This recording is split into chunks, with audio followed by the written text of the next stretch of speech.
Devastating wars. Pitiless rulers. In pursuit of power over centuries. When Russia takes up arms, the world holds its breath.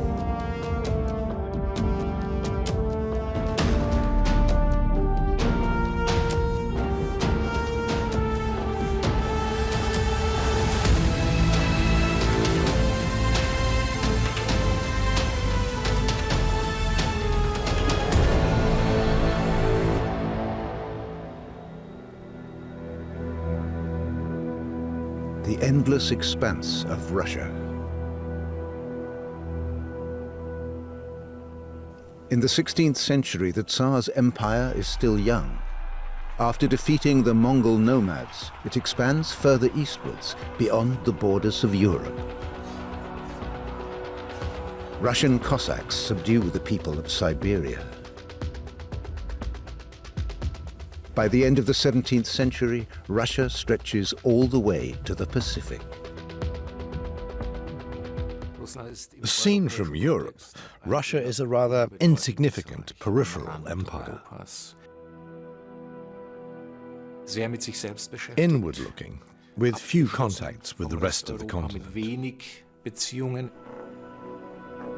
This giant country plays no significant role in Europe, but its rise to a great power is imminent. If you're looking over Russian history of warfare, you're also looking over the history of warfare, history of European warfare, global warfare.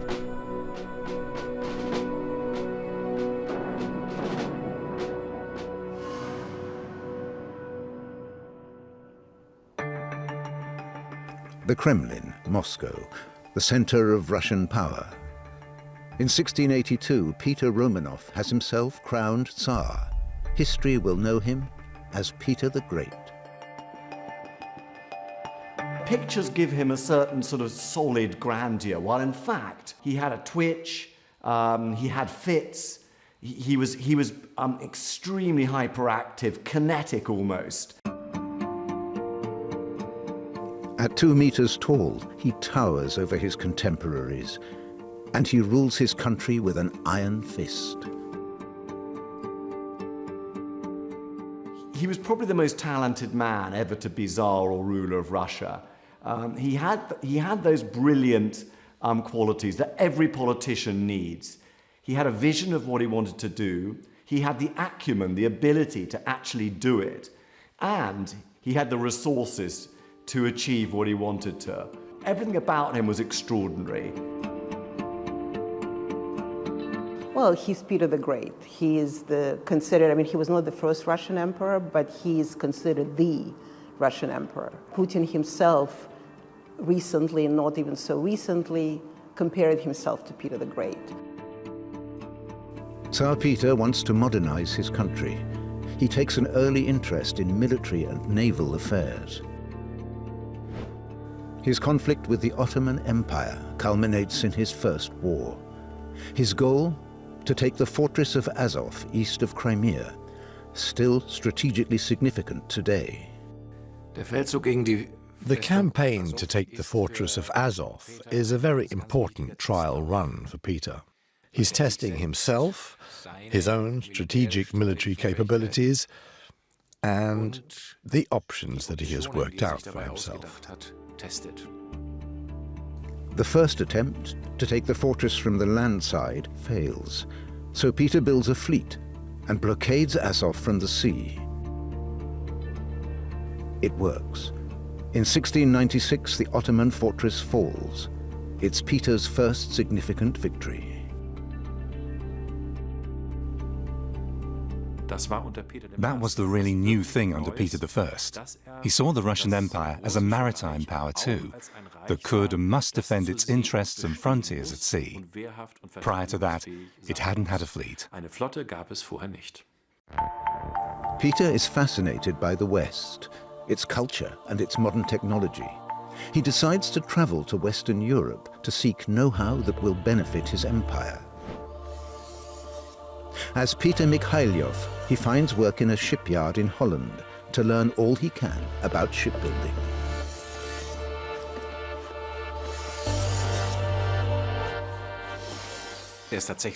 He really is the first to cultivate this fascination for Western Europe, or Central Europe, and for European values.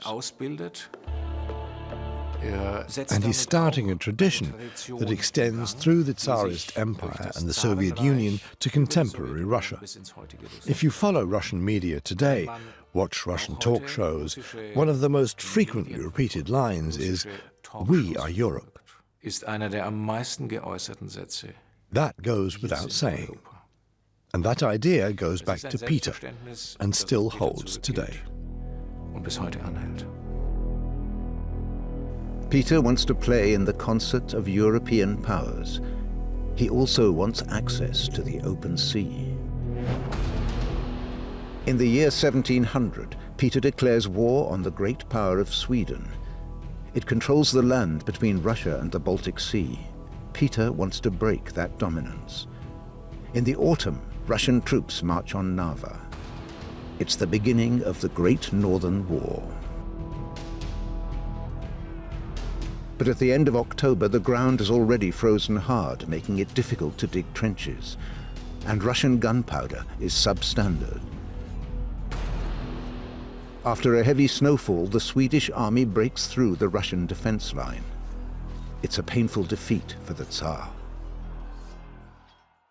Narva, at the beginning of the Northern War, is a disaster for Peter and Russia.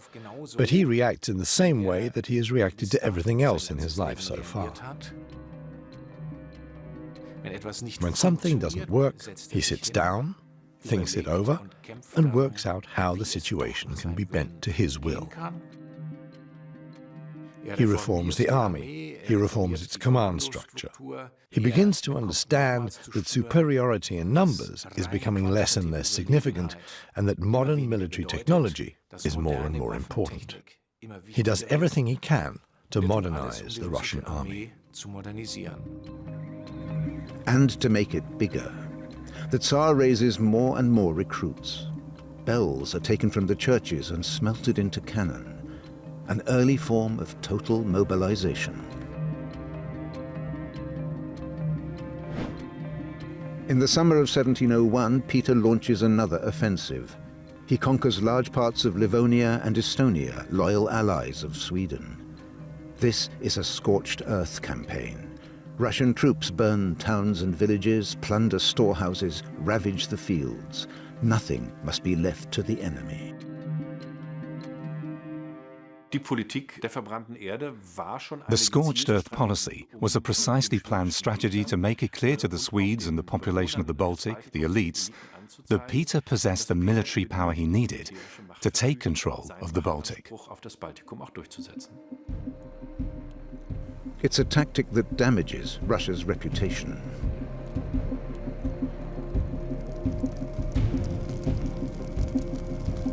It's always a strategy of Russian warfare. It's not unique to Russia.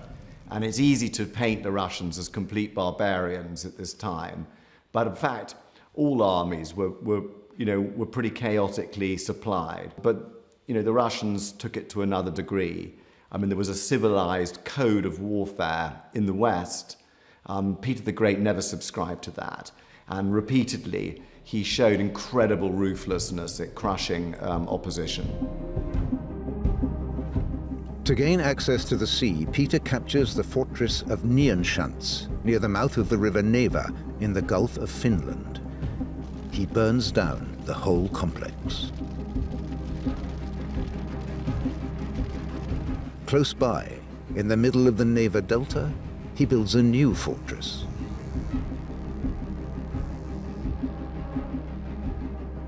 With a church, named for the apostles Peter and Paul. The Tsar christens this place, which he has chosen for his new capital, St. Petersburg.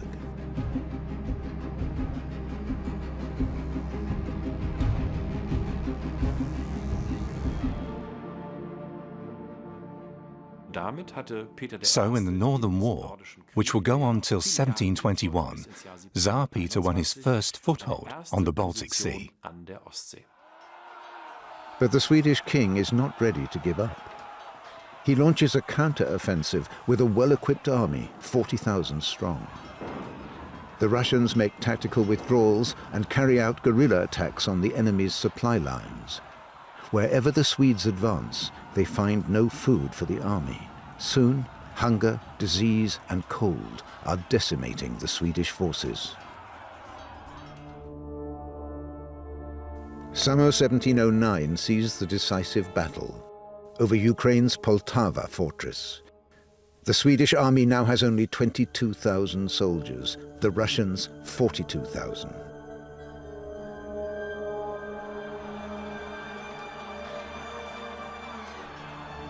Peter the Great is victorious. He's absolutely thrilled. This immediately becomes part of the myth of Russia. He does that very much. He sets up himself as a symbol of, as the great victor. So Poltava becomes very, very important in Russian historiography.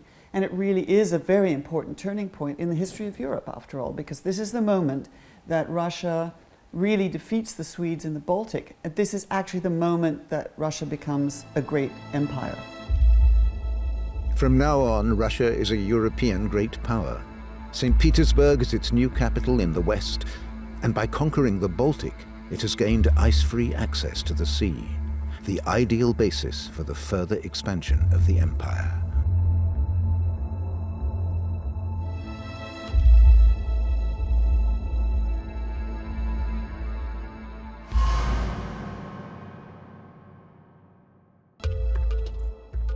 About 50 years later, Russia's position becomes even stronger. In 1744, a German princess, Sophie Friederike of Anhalt-Zerbst, travels to St. Petersburg.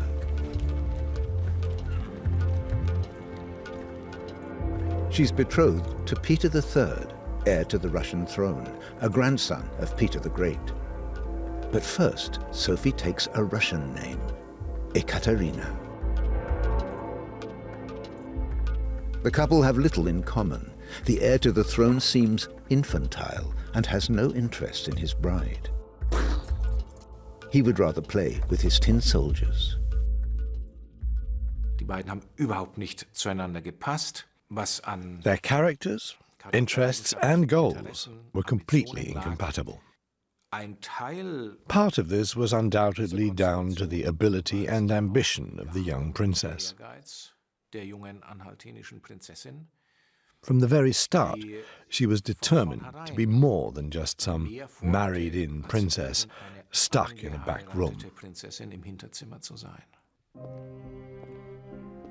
Soon, Catherine speaks fluent Russian.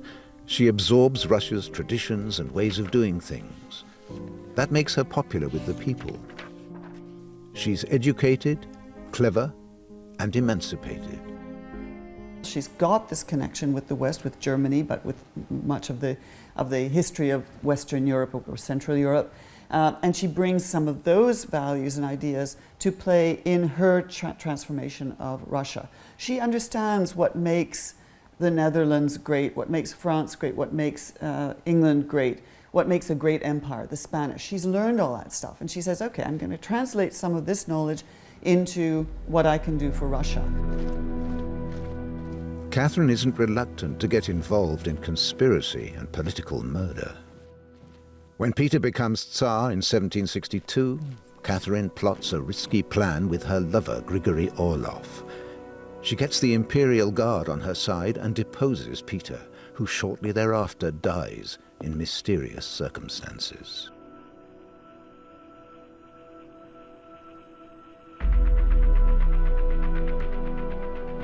Catherine is declared the new head of state and crowns herself Tsarina.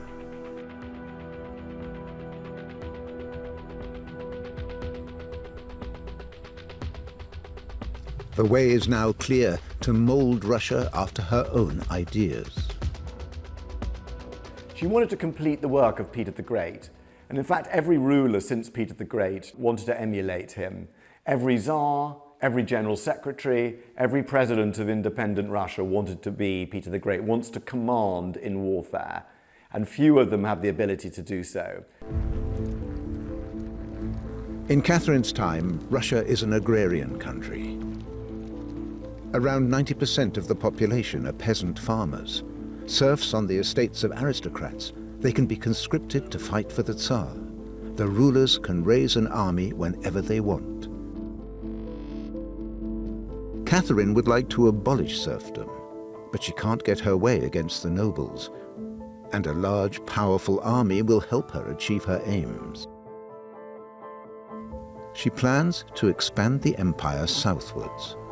She wants to build a fortress on the Black Sea as a bastion against the Ottoman. And of course, Catherine's looking at the south and saying, Crimea looks really quite interesting. What can we do down there?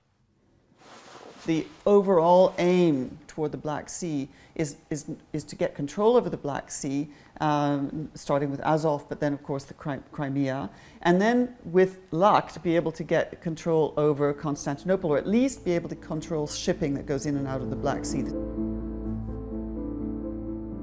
This is all to do with power, to do with trade, to do with economic success as well, and of course to do with getting more and more territory, which makes your country, your empire, even more important.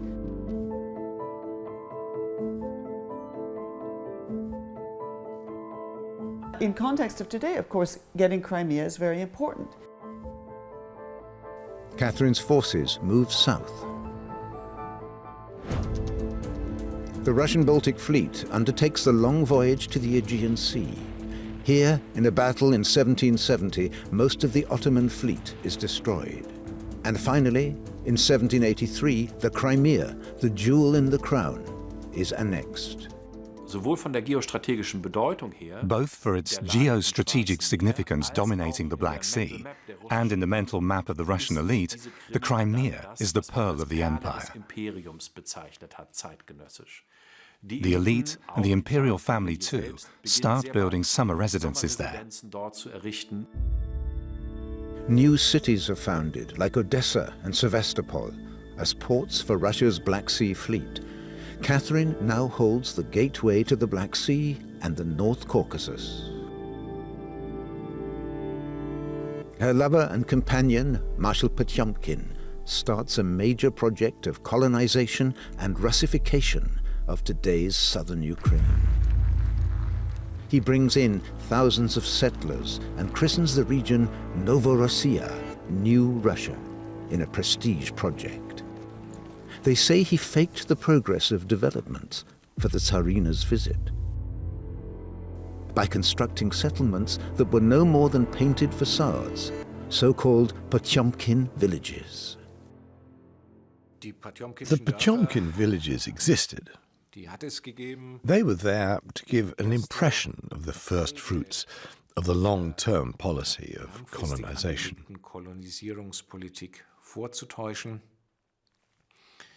Actually, it's a really modern idea if you look ahead to the 20th and 21st centuries.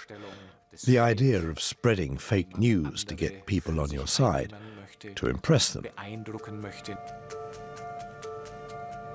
Tsarina Catherine died in 1796 without achieving her principal goal, the complete destruction of the Ottoman Empire. But her conquests greatly expanded the Russian Empire, and so in her own lifetime she became known as Catherine the Great. The importance of her, as with Peter the Great, Vladimir Putin mentioned, I think, twice that Catherine the Great is his favorite monarch. He actually takes lessons from her. I mean, Peter the Great is a great example, but she is, as he put it, she was probably a better empress because, as he said, she shed less blood, but she took on more territories.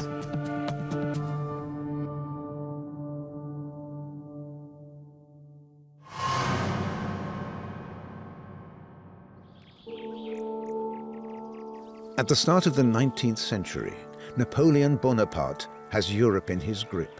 France controls great swathes of the continent.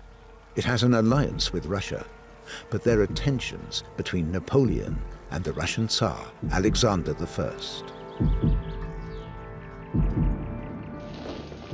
Napoleon gathers a huge army. Austria and Prussia are forced to provide troops. The Grande Armée numbers 500,000 men, far larger than Russia's forces.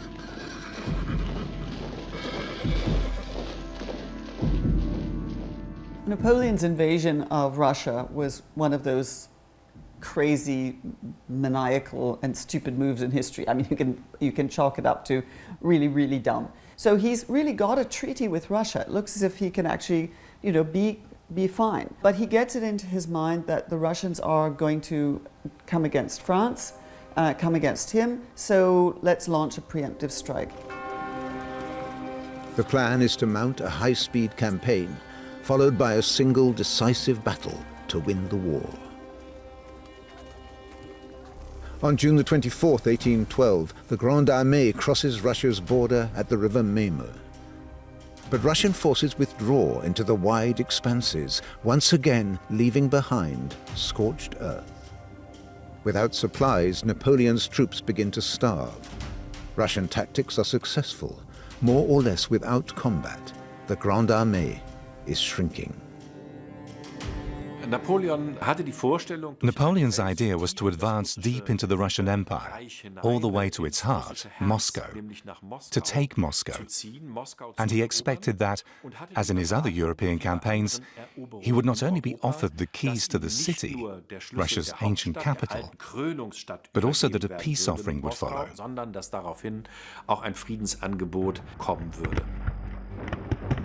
At Borodino, just 150 kilometers from Moscow, the Russians confront the Grande Armée.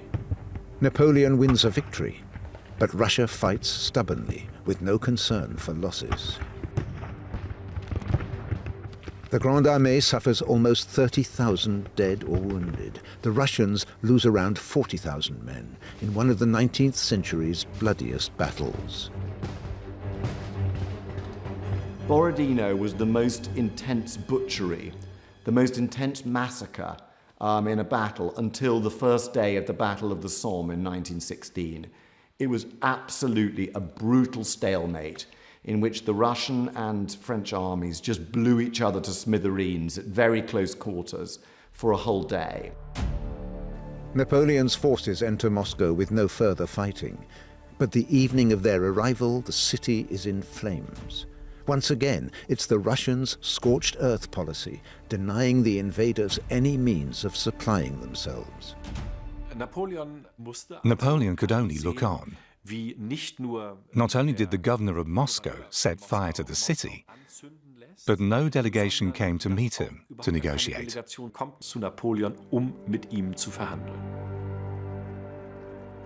Napoleon decides to withdraw, but the winter causes enormous losses in his army through cold and hunger.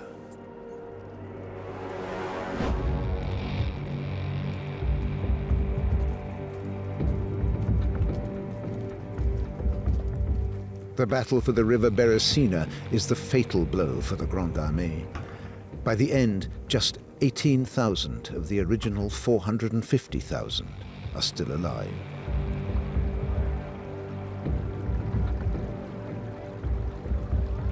In the annals of Russian imperial history, Napoleon's failed campaign will become known as the Patriotic War. It's over. They've swept the interloper out of the country. Hardly anything is left of the French army. Survival has turned into triumph. Diesen Stoß siegreich überstanden. And so this is something that gives a sense of indomitability of the Russians, the fact that no army can really defeat them, that they are secure and safe within their geographical boundaries. And look what we did to Napoleon, and later, of course, look what we did to Hitler. Decades later, Leo Tolstoy publishes his world-famous novel War and Peace. Before the background of the War of 1812, he tells the story of three families, an epic that both defines and celebrates the Russian nation. The novel became a bestseller, frequently adapted for the cinema. Tolstoy was fascinated by Russian nationhood. He was fascinated by the history and the relationship in history between great forces, nations, empires, economies, cultures, and also the effect that single men, individuals, had on history. And he's humanizing the Russian nation through his heroes. And he's looking back, adding in a way to the mythology of Russian resistance, the people's resistance. But it's also deliberately, in a way, canonizing the creation of Russian nationhood. After the Patriotic War, Napoleon's power is shaken throughout Europe. In 1813, Russia, with Prussia, Austria, and Sweden, march against Napoleon's newly constituted army. The Battle of the Nations at Leipzig is one of the greatest battles in world history. It marks the end of Napoleon's domination of Europe. Along with Prussia and Austria, Russia is now setting the tone in Europe.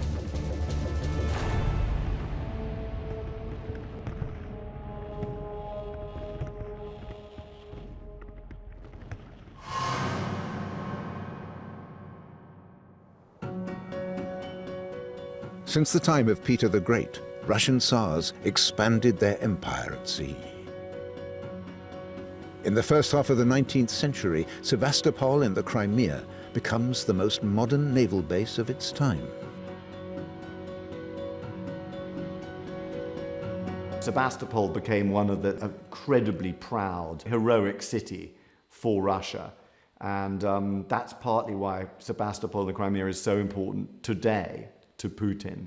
But secondly, it had hugely practical importance, and it still does today as well, because the Crimea controls the entire Black Sea and in effect the approaches to Constantinople, to Istanbul in today's Turkey.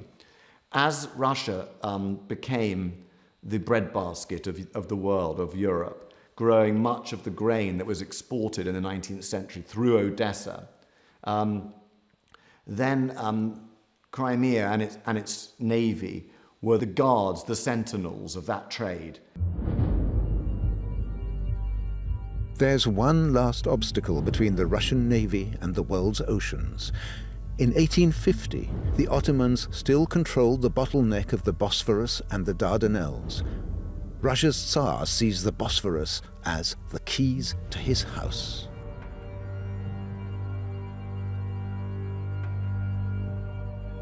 Nicholas I has a list of demands. He wants a treaty recognizing Russian protection of the Orthodox Christians in the Ottoman Empire, about a third of the population. The Sultan refuses. The Tsar now has an excuse for military escalation. The Ottoman Empire was becoming weaker and weaker. And in the mid-19th century, Tsar Nicholas I saw an opportunity. He could finally win control over the Black Sea and the vital access to the Mediterranean.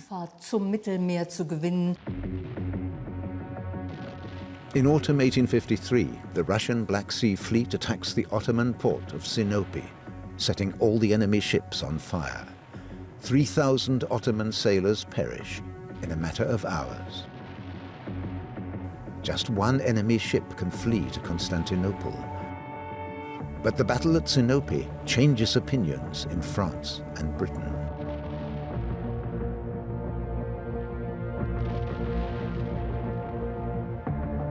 For the British, it was quite clear that Russia must not be allowed to take control of the Bosphorus.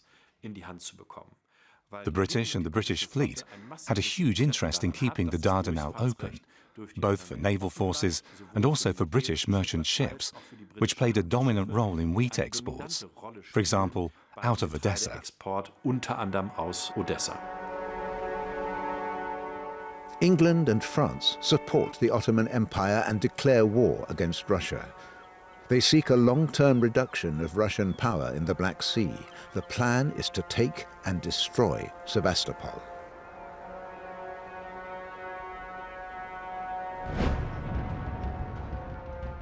The world has never seen a war like this. But what's happening is, of course, you're going into the modern world. You're going into the world of the Industrial Revolution. You're going into the world of modern armaments, of trains, of all these other new technological developments, of the telegraph and so on, which change the concept and the makeup of warfare. The Crimea becomes the first European media war. British reporters like William H. Russell send dispatches direct from the front lines. And for the first time, there are photographs of a campaign.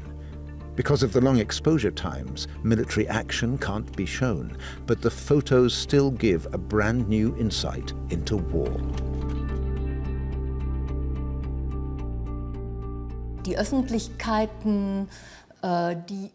The public in Britain and France, getting their information from war reporting, followed the war with great interest and a good deal of patriotism for their own armies.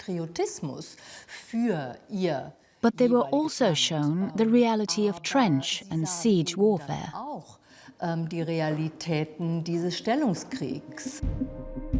The Russians build up Sevastopol into an apparently impregnable fortress, an integrated defense system combining artillery batteries and trench networks.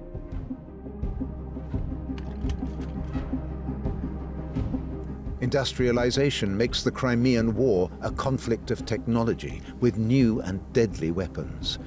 The British Lee Enfield rifle, for example, has a range of 1,000 meters. This muzzle loader is far superior to Russian muskets with their 200-meter range. But actually, they now commanded mass armies, huge armies that were heavily armed with new rifles and new artillery. The siege of Sebastopol is conducted under appalling conditions. Cholera and dysentery kill thousands of soldiers, including senior officers. But the battle for the port continues.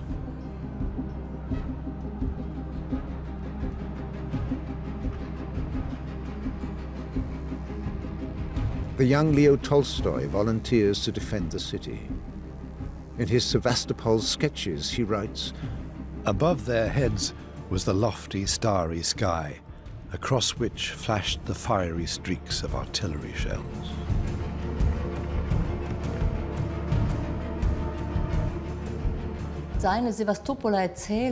Tolstoy's Sevastopol sketches gave Russian readers the first realistic picture of what went on there.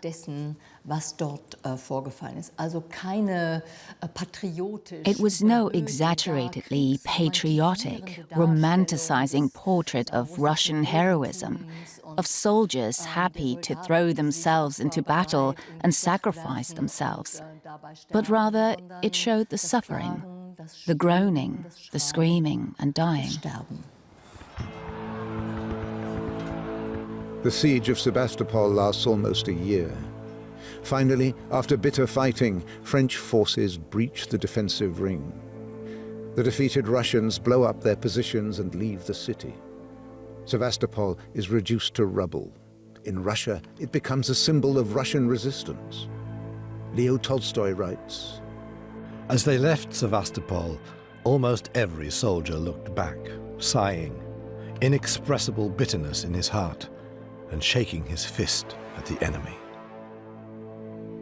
Sevastopol was so important. It was Catherine and Potemkin city. It was the naval base of the Russian Empire.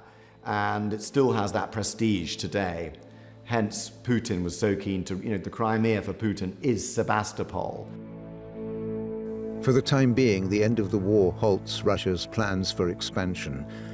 The Tsar is forced to recognize the independence of the Ottoman Empire. In the Treaty of Paris at the end of the Crimean War, Russia has to accept the demilitarization of the Black Sea, so it can no longer have a Black Sea fleet. But what was more devastating for Russia's self-respect was the humiliation of being defeated in the Crimea, their own territory, by France and Britain, and above all by the Ottoman Empire, that they had considered militarily and culturally inferior.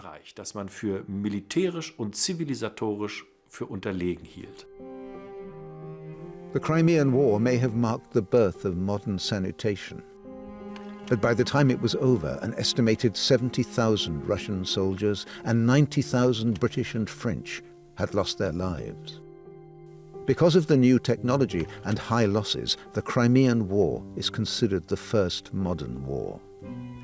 But in the coming decades, the toll of armed conflicts would dramatically increase.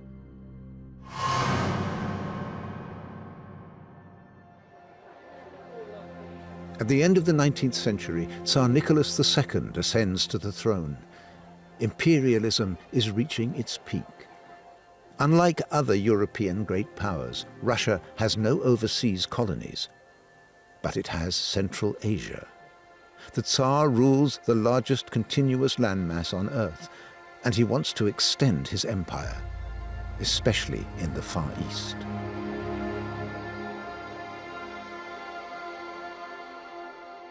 And then they start building the Trans-Siberian Railway and see that as the real colonial empire.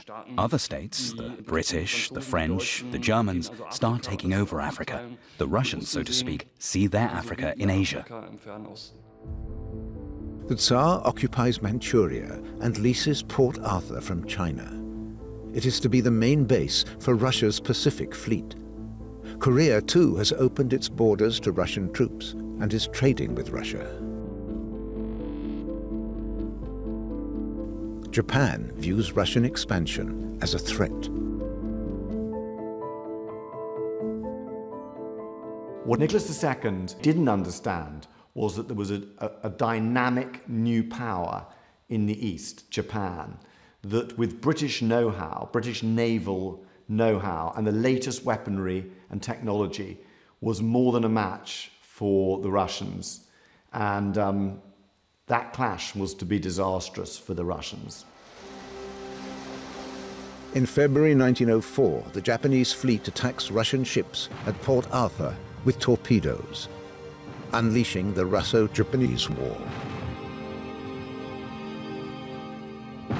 The Japanese attacked without declaring war, setting a precedent that would repeat at Pearl Harbor in the Second World War. To that extent, it was a surprise. But it was clear that war was coming. Russia had embraced the possibility of a Far Eastern war and was prepared to risk it. Japanese forces approach Port Arthur over land. For more than 150 days, they besiege the city. When the Russians realize they have no chance of breaking out, the Tsar scuttles his Pacific fleet in the harbor.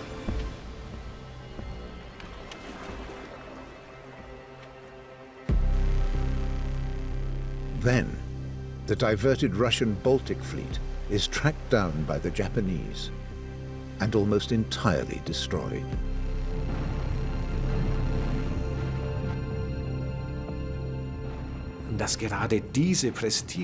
This prestige fleet, so miserably, so hopelessly destroyed, sunk. By the end, all the vessels of two great fleets lie at the bottom of the sea. And, to add insult to injury, the Japanese then raise the ships and integrate them into their own fleet. That is a humiliation on an almost unimaginable scale. The defeat has serious consequences for Russia. Broad strata of the population begin to question the autocratic authority of the Tsar. Internal resistance is growing with calls for political participation, civil rights, and a better food supply. The Tsar responds with defiance.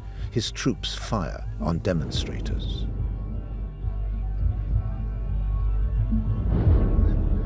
When he repressed the revolutions in 1905, when he retook Russia, really, from the rebels, he did so with absolute brutality. And that made him extremely unpopular with many people. He already had a bad reputation for being a loser, but now he also added the reputation for being a butcher.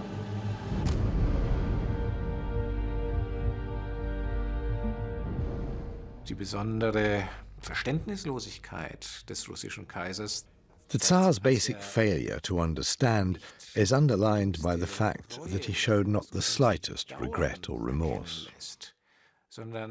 Instead, he didn't try to conceal his anger at the insubordination of these impudent workers who had the temerity to trouble him over something like this. Ihn mit so etwas zu belästigen. And it is at this point, at the latest, that even his closest advisers at court realize how far their ruler has lost contact with reality. Wie schlecht es den Realitätssinn dieses Herrschers bestellt ist. Resistance is growing, even in military circles. In the summer of 1905, sailors on the cruiser Potemkin mutiny in the Black Sea. Events recreated in the silent film Battleship Potemkin. When the ship arrives in Odessa in the middle of a general strike, Tsarist troops wreak a bloodbath among the civilian population.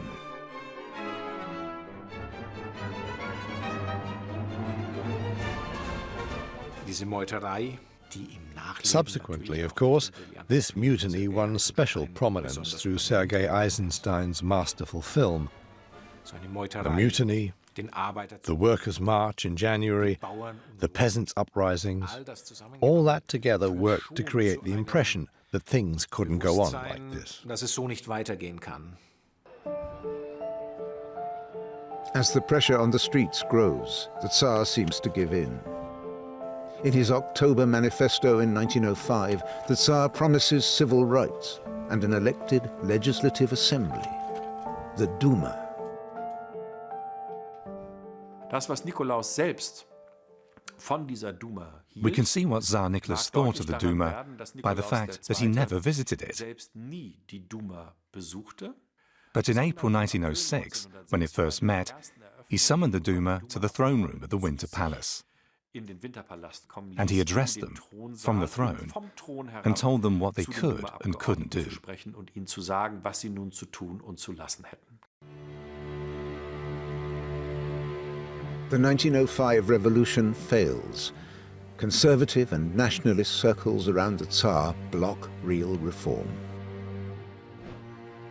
Nicholas has formed an alliance with France and also an agreement with Britain, an informal pact known as the Triple Entente, facing the Triple Alliance of Germany, Italy, and Austria-Hungary.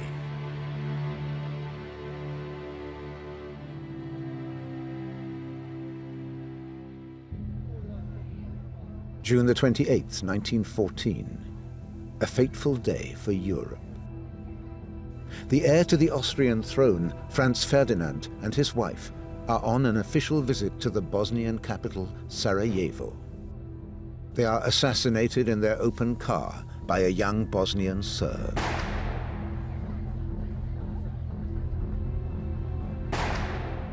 Austria-Hungary plans its response, a lightning-fast victory over Serbia. But Russia declares itself Serbia's protector. The Tsar orders a general mobilization.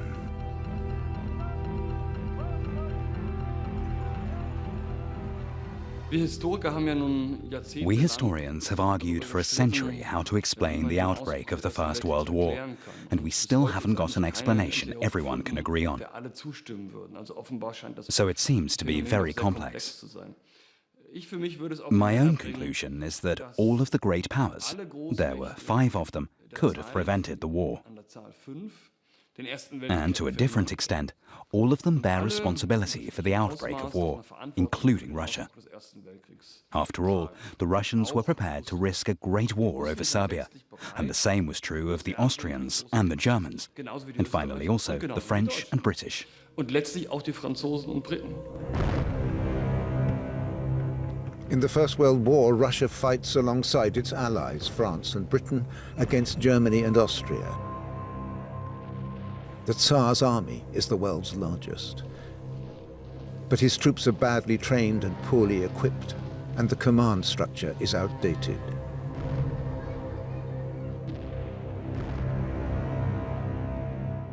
Nevertheless, in 1914, the Russians advance to Tannenberg in East Prussia. The Russians mobilize and they advance much faster than the Germans expected, and they march into East Prussia on two fronts. At first, the Germans panic and transfer troops from the Western Front.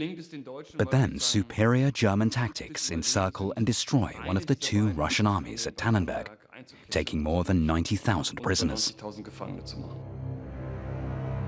On the Eastern Front, the Russian and German empires reach a stalemate. In the first year of war, the Russians lose 1.4 million dead and wounded. The Germans take around 980,000 Russian soldiers prisoner. In fact, the Tsars' army isn't equipped for this modern war. For instance, they have no heavy artillery, unlike the Germans. The Russians have some success fighting the Austrians, but not against the Germans. In 1915, Tsar Nicholas takes over supreme command of the armed forces and takes himself to the front line.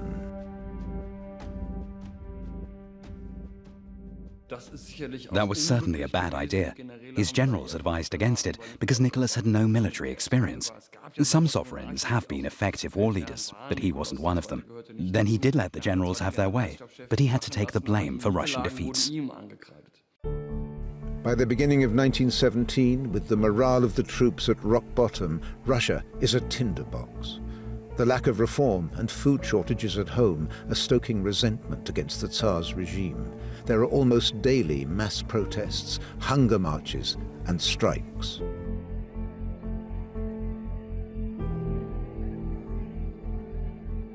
When police and soldiers begin to mutiny and join the protesters, Tsar Nicholas follows the advice of his generals and abdicates. 350 years of absolute rule have come to an end. A provisional government puts the Tsar and his retinue under house arrest.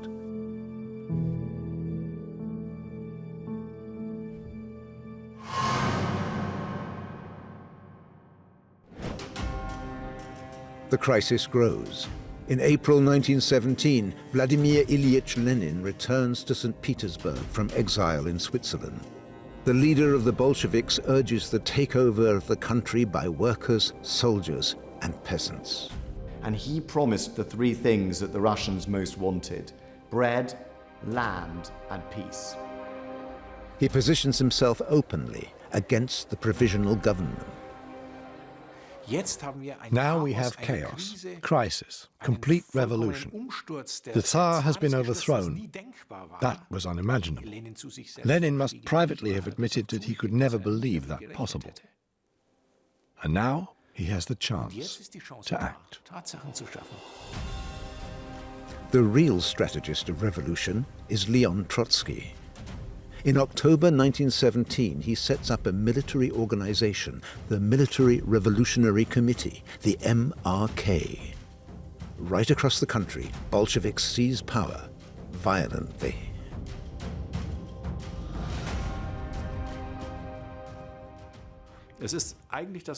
Actually, Leon Trotsky's great achievement was knowing which bridges, post offices, and train stations in St. Petersburg had to be occupied, so that they could surround the remains of the collapsing provisional government inside the Winter Palace and take it quietly and without bloodshed.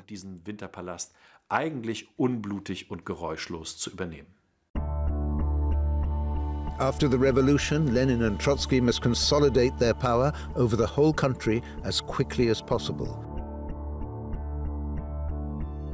And so they end the unpopular war without consulting their allies. At Brest-Litovsk, they sign a separate treaty with the Germans.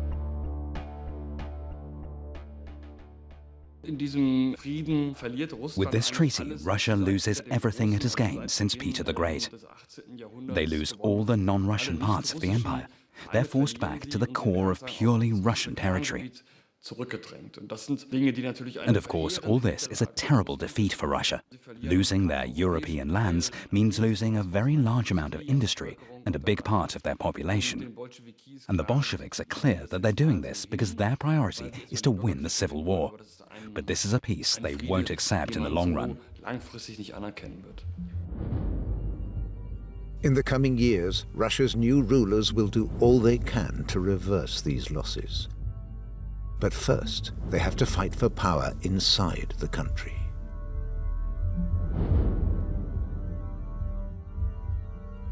White forces, loyal to the Tsar, rise up against the Bolsheviks. By 1918, Russia is in the grip of a terrible civil war. The Bolsheviks have imprisoned Tsar Nicholas and his family in Yekaterinburg, 2,000 kilometers from St. Petersburg. They spend their days locked up in a modest villa under constant guard.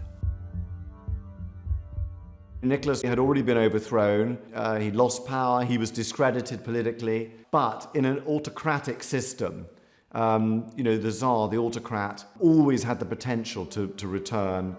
He was the sacred monarch. He was potentially more significant than he was in actuality. Lenin understood that Nicholas II could be a rallying banner for the opposition. The Bolsheviks must at all costs prevent the Tsar falling into the hands of the White armies. They're afraid that the Whites could use the Tsar as the figurehead of a counter-revolution. Lenin and the Bolsheviks decide to murder the Tsar and his entire family.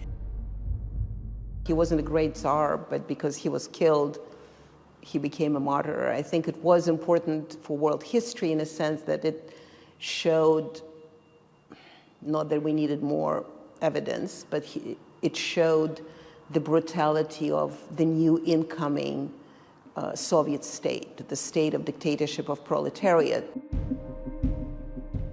More than 350 years of Tsarist rule have come to an end.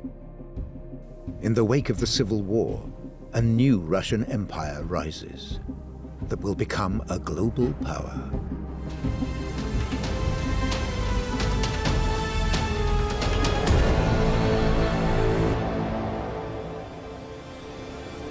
"1917 marks a new start in Russia.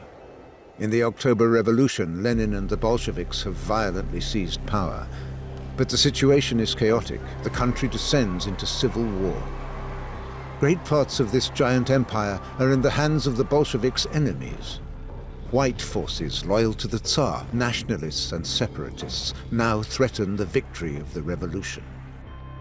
The Russian Revolution becomes really one of the most terrible and bloody and bloodthirsty events on the planet up to that date. The horror of civil war is always awful. Die Gewalt, The violence of the Civil War quite simply meant that the country and its people die suffered. desaströse Auswirkung, dass es dem Land und seinen Murder Menschen schlecht and geht. killing were the everyday reality. Mord und Totschlag sind an der Tagesordnung. The Bolsheviks need a new army to hold on to power. But most of the revolutionaries are industrial workers and peasant farmers. There are very few trained officers. Building a new army seems a Herculean task.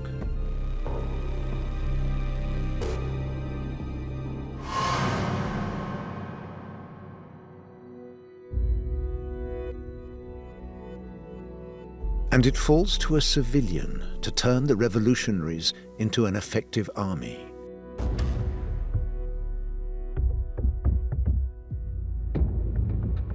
Lev Davidovich Bronstein, known as Leon Trotsky.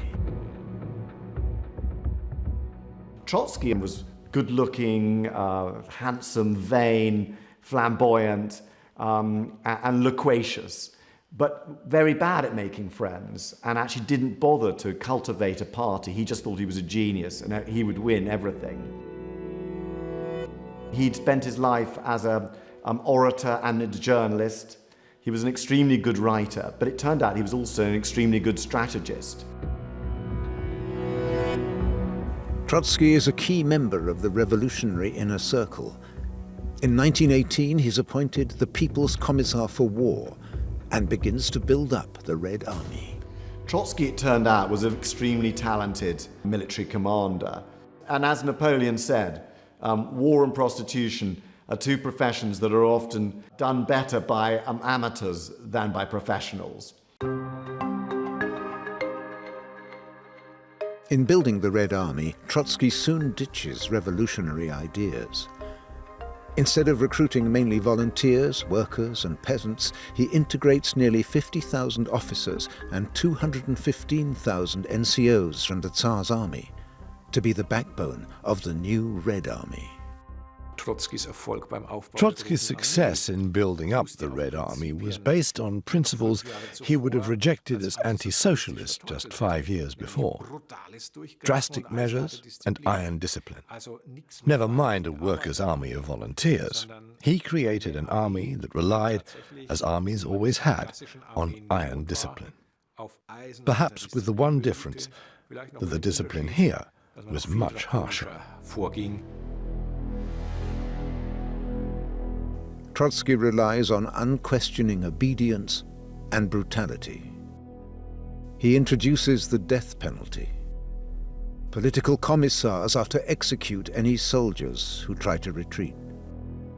The principle of enforcing obedience in the army by violence and threats was fully developed in the Red Army. But that's not something Russian soldiers weren't already familiar with. The Tsar's army had already used such drastic measures to force people to fight. In the Red Army, Trotsky and his successors perfected those techniques.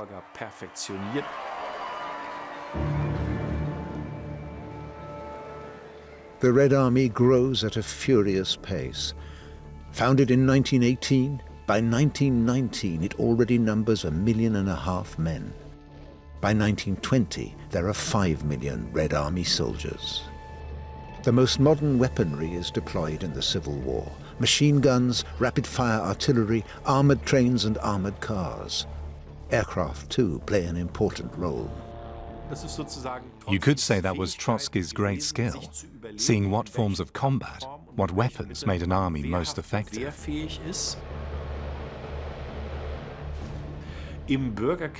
For example, he used armored railway trains that could advance to forward positions.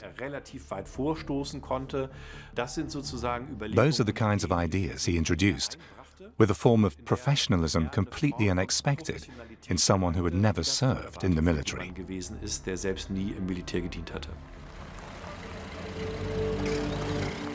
The Civil War takes a terrible toll in human life. By the start of 1921, Russian society and its economy are in a catastrophic state. The whole country faces starvation. One focus of opposition to the Bolsheviks is Kronstadt, the naval base at the gates of St. Petersburg. At the beginning of 1921, sailors mutiny against Soviet despotism. You have to remember that the sailors of Kronstadt were actually the very first supporters of the Bolsheviks.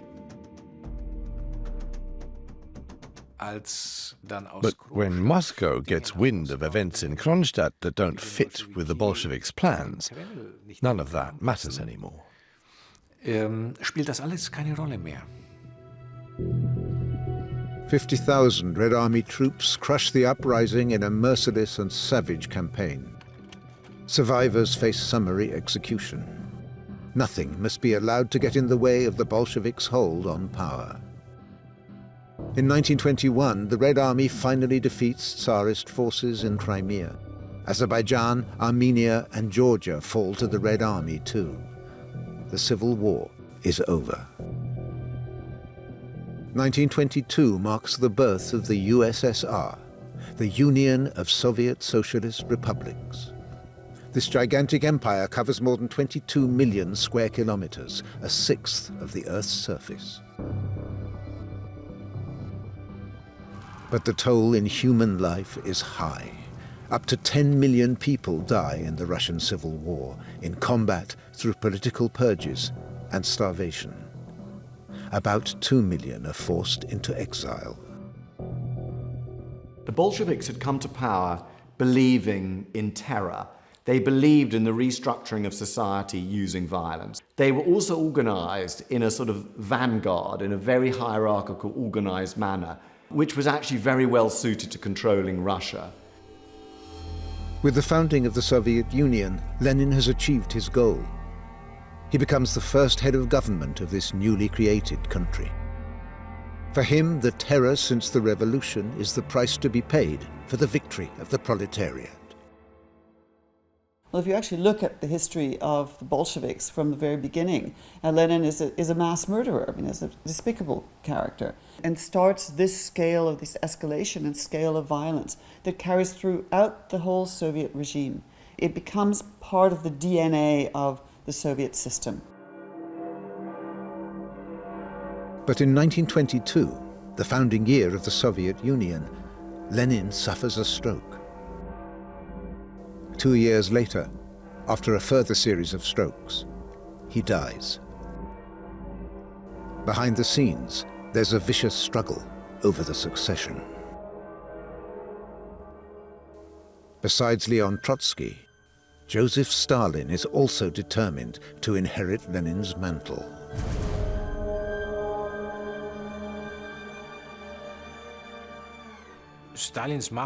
Stalin builds his power base slowly from the end of the Civil War in the early 20s and accelerates in the second half of that decade. Stalin was no great orator who could appeal to the masses like Trotsky.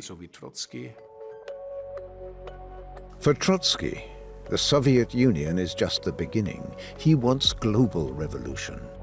Stalin, by contrast, wants to achieve socialism in his own country, in a strong Soviet Union.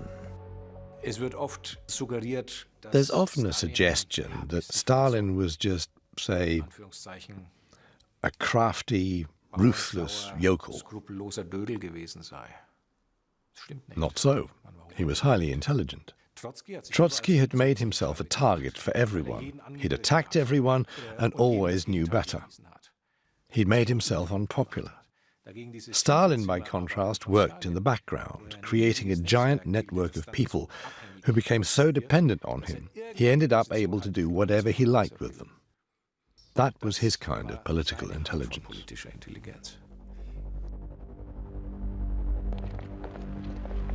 In 1925, Stalin uses his extensive network to have Trotsky dismissed as head of the Red Army. In 1927, he has him thrown out of the party. 2 years later, Trotsky is forced into exile.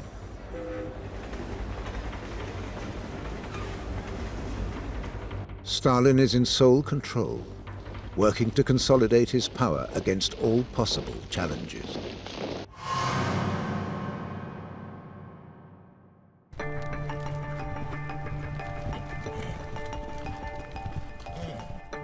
At the end of the 1920s, Stalin starts to transform his devastated country. He plans to suppress private enterprise and industrialize the Soviet Union as fast as possible. He tried to do this in a very short term, in 5 years.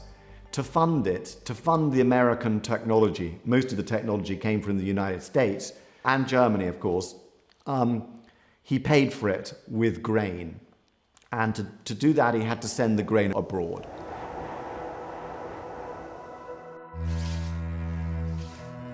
Stalin dictates that agricultural yield must be increased. Peasant farmers are to be gathered in great production units known as kolchozes. It's the start of forced collectivization.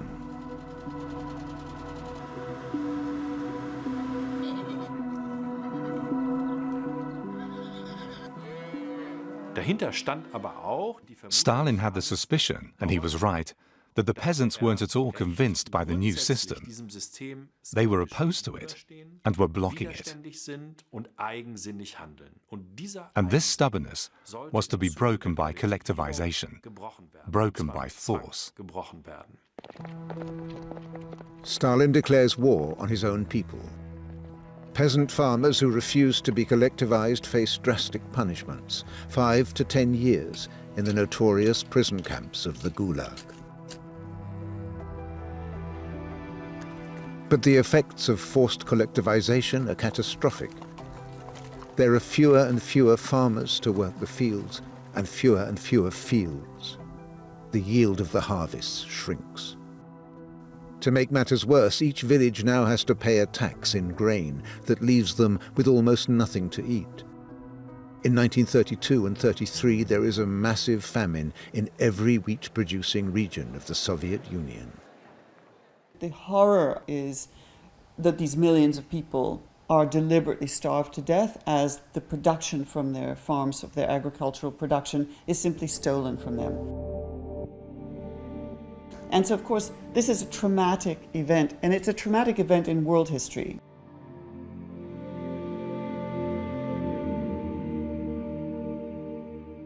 In spite of the famine, Stalin insists on transforming the country into an industrialized state.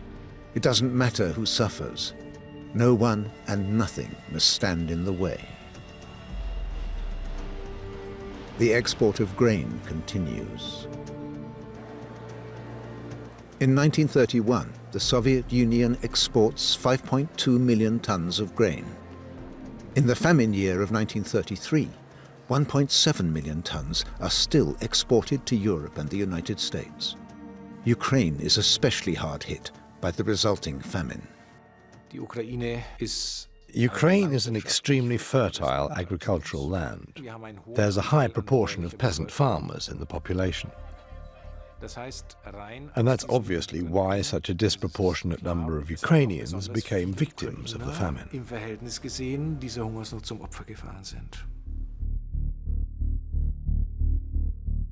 To Ukrainians, this desperate famine is known as the Holodomor, killing by starvation. Holodomor is a word invented in Ukraine, and the famine of 1932 and 33 has a particular meaning for Ukrainians.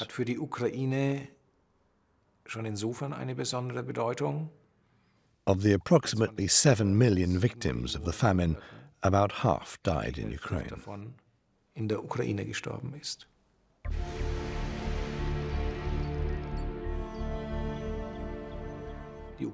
Ukrainian historians see the Holodomor as an attempted genocide of the Ukrainian people.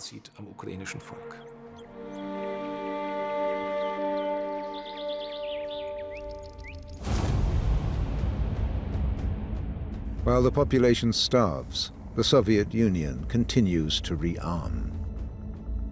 And everywhere Stalin sees enemies to be annihilated.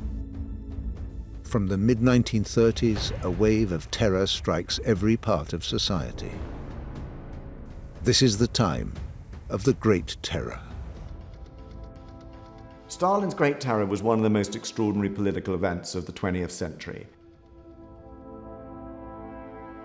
Never has a great state, a great power, mutilated and destroyed its own power, its own personnel to such an extent as Stalin did in the Great Terror from 1936 to 39.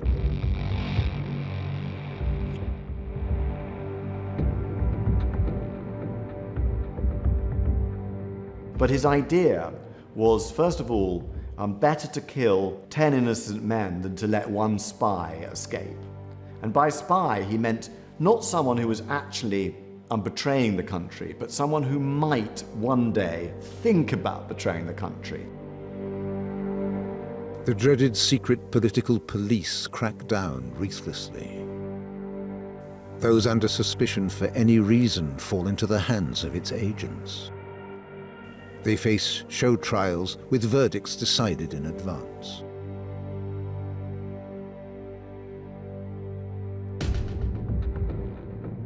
Between July 1937 and mid-November 1938, 1.5 million people are arrested.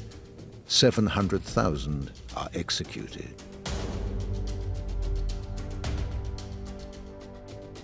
Most of the others land in the Soviet punishment and work camps of the Gulag. Lists are drawn up across the country of people to be killed. Stalin personally signs hundreds of death lists. Ironically, some of these groups of people were the people who actually could have enhanced his power much more than others. And one of these groups of many were, for example, his own military. More than 30,000 officers, generals and field marshals fall victim to the purges. In 1937, Stalin is suffering from paranoia, and this is the moment when the great purges strike. They take the most important members of the officer corps, the thinkers, those who have experience of the Civil War. Leon Trotsky's supporters are especially suspect. He himself is in exile in faraway Mexico, but Stalin still fears his old rival. In 1940, he decides to eliminate him. A Soviet agent murders Trotsky in Mexico City with an ice pick. Nearly 300,000 lined the streets for his funeral.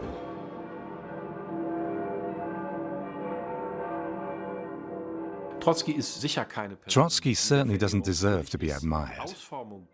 He's responsible for a large part of the brutal system that characterized not just the Red Army, but really the whole Soviet Union. Trotsky's idealization in Latin America is down to the fact that Stalin's regime turned the screw of brutality even further. So Trotsky may seem the more harmless of the two, but that doesn't make him in any sense a model to be followed.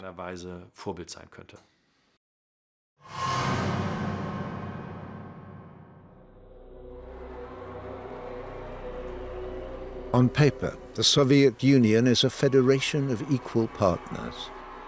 But giant Russia dominates the smaller Soviet republics. In the 1930s, a policy of Russification is introduced. The Russian language supplants other national languages like Ukrainian or Belarusian. The idea of making the Soviet Union into a homogeneous nation is an impossible nonsense. Basically, the Soviet Union is the successor to the multi-ethnic Russian Empire, a confused mishmash of peoples. Stalin himself is the best example, a Georgian who might have loved to be a Russian, but he could never hide his heavy Georgian accent.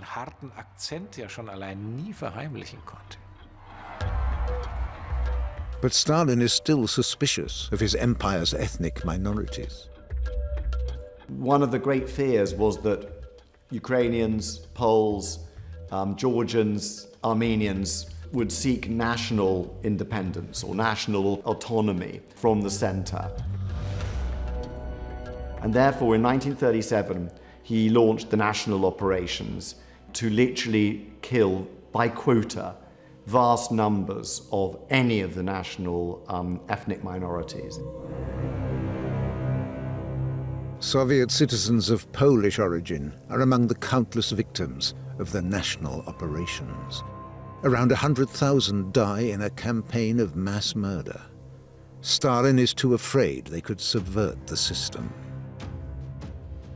He combines his nationalism with ambitions to become a global power.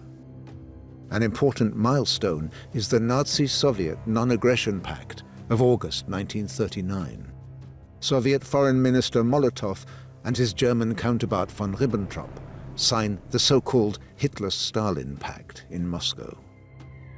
A secret annex seals the fate of Poland, divided between the two countries. On September 1st, 1939, Germany invades Poland, the start of the Second World War.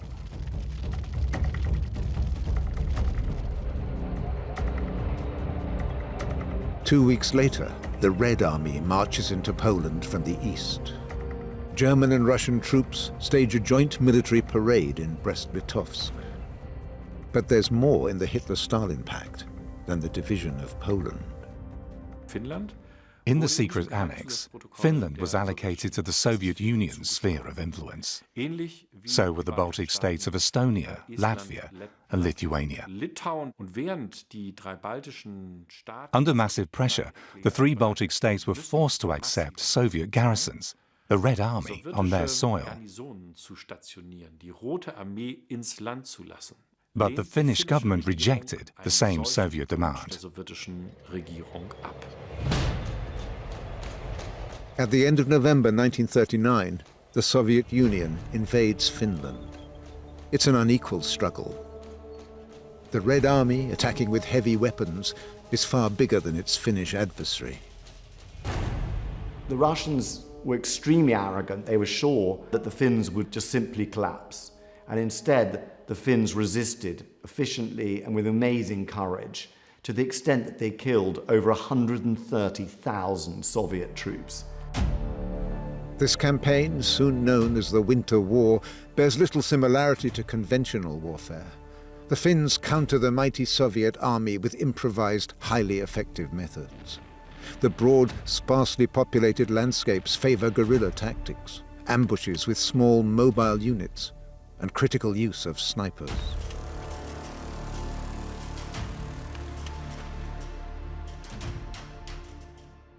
The Finns are unbelievably brave and put up heroic resistance.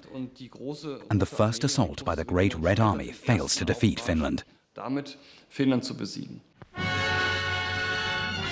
More pictures illustrating the wonderful fight that Finland is putting up against Russia keep arriving, and here are some of the latest.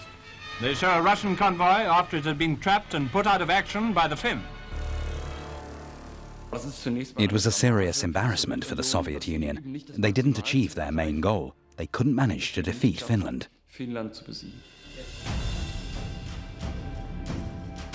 After regrouping, the Soviets launch a new offensive with fresh troops.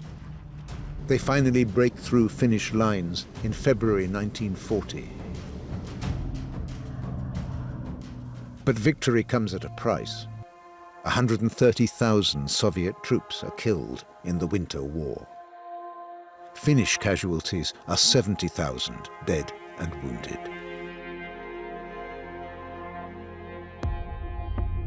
Spring 1940. In the peace treaty, Finland remains independent, but gives up land to the Soviet Union. This gives Stalin a buffer zone around Leningrad, as St. Petersburg is now known. In the summer of 1940, Estonia, Latvia, and Lithuania are absorbed into the USSR. Through his alliance with Hitler, Stalin also has Eastern Poland under his control. Imperialism in the name of communism.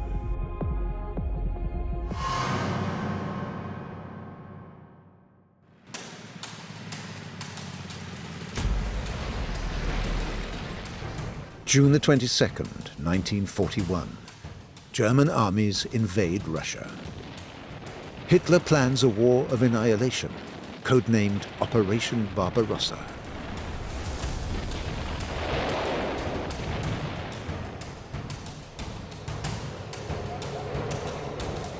Hitler has broken the Nazi-Soviet non-aggression pact. The Red Army doesn't have a proper defense plan. It's completely taken by surprise because Stalin refused to believe warnings of a German invasion and banned any preparations.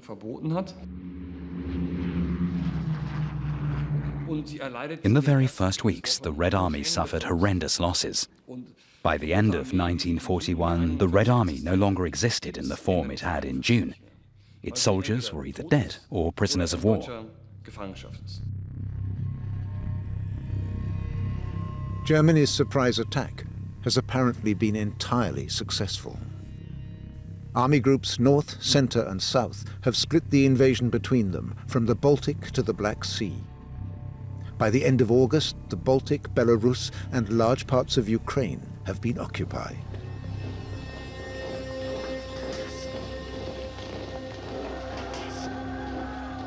It's ironic that when Barbarossa begins and the Germans arrive in villages and towns in Ukraine or Belarus or the Baltic states, they're greeted with bread and salt and wreaths of flowers, and people are so relieved. Because if you've just been through the Holodomor under Stalin, anybody's looking pretty good. The Germans hadn't come to liberate them, but to suppress them, as the Ukrainians, the Belarusians and the Baltic peoples soon have to recognize.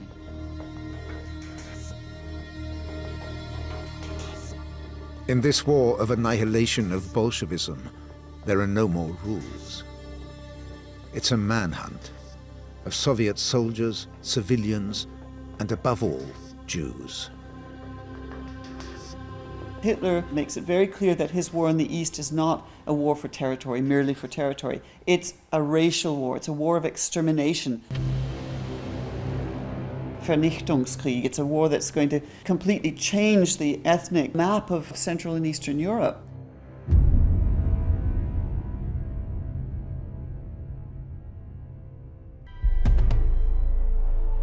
German soldiers can commit crimes against civilians without any fear of facing a military court. Red Army political commissars are not to be treated as prisoners of war, but shot on sight. The Germans deliberately let Soviet prisoners starve to death. Approximately 3 million captured Soviet soldiers die of hunger and disease. The remarkable thing is the enormous ability of the Red Army to pick itself up and confront the enemy again and again, always to carry on fighting. No one expected that.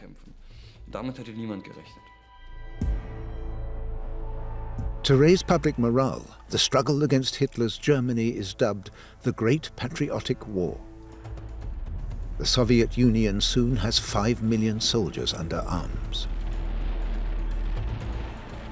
Hitler and his generals underestimate the quality of Soviet weaponry.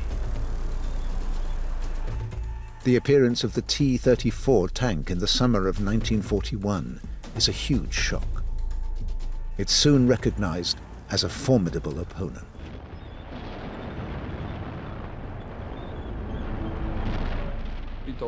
The Germans have enormous problems countering it. It's superior to all their own tanks. But a war isn't won by just one technology, but usually through mass production. The T-34 was simple to manufacture. It had a diesel engine. It was suited to the terrain. It became a symbol of victory. Though, of course, that wasn't the only reason the Red Army won.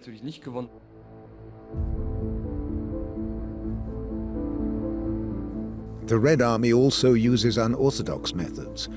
In autumn 1941, a new night bomber regiment comes into being, consisting entirely of women. They fly two-seater PO-2s, usually used for training and farming, sluggish biplanes of wood and canvas. They take off at dusk, singly, at intervals of several minutes.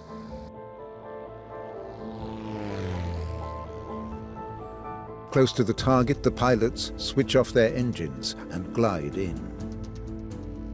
Since the night attacks come without warning, the Germans call them night witches. Darkness protects them from much faster German fighters.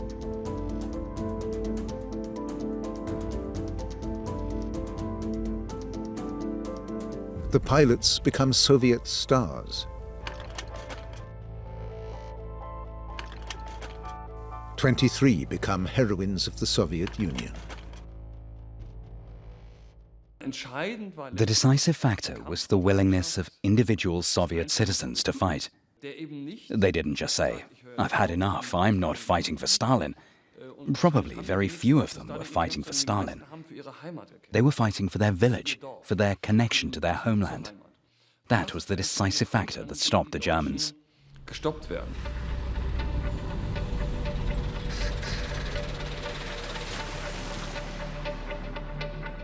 In autumn and winter 1941, Germany's advance falters. The troops are ill-equipped for the oncoming Russian winter. Soon, more soldiers are dying from cold than from combat.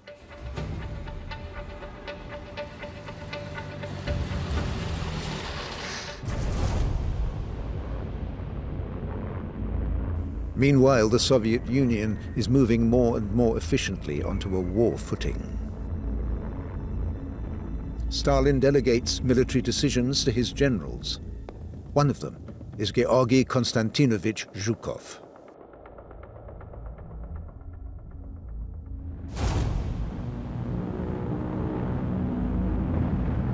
With the other generals, he stems the German advance, using any means necessary.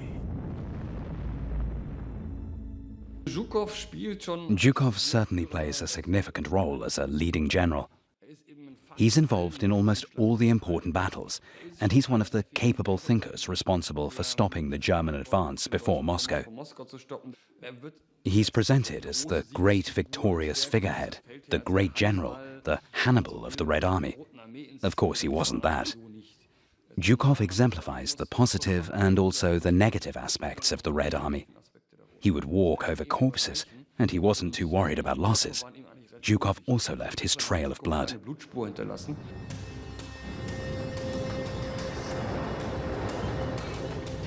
Zhukov is a product of the tough Soviet military ethos. He deals mercilessly with deserters, and he doesn't hesitate to throw more and more soldiers into battle.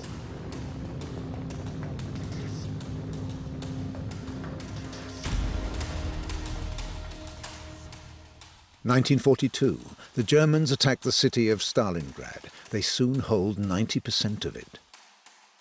But by autumn, Zhukov and other generals have bottled up 300,000 German soldiers in the city.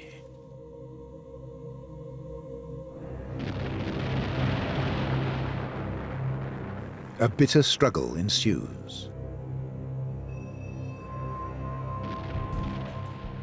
The Red Army cuts all the German supply lines.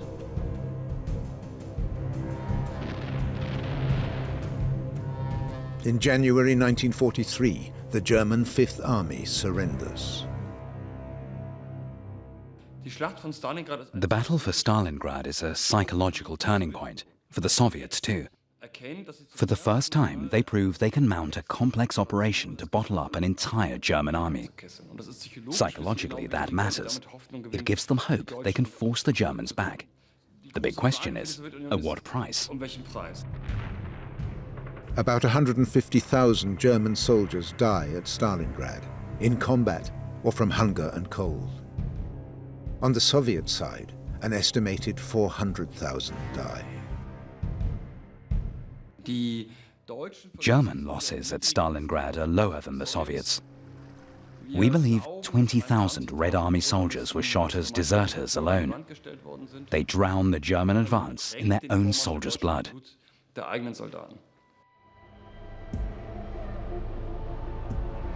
Victory at Stalingrad is an important signal for Great Britain and the USA, the Soviet Union's two main allies in the fight against Hitler.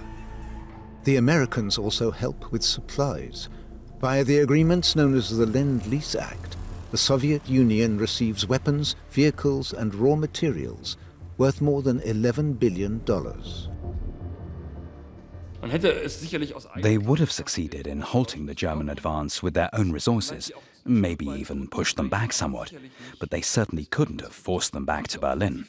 Their offensive capabilities were based on more than 400,000 American trucks, on radio transmitters, uniforms, food supplies, and so on. With support from the Western Allies, the Red Army forces the Germans to withdraw further and further. In February 1945, General Zhukov's forces win the Battle of Berlin, bringing the Second World War in Europe to a close.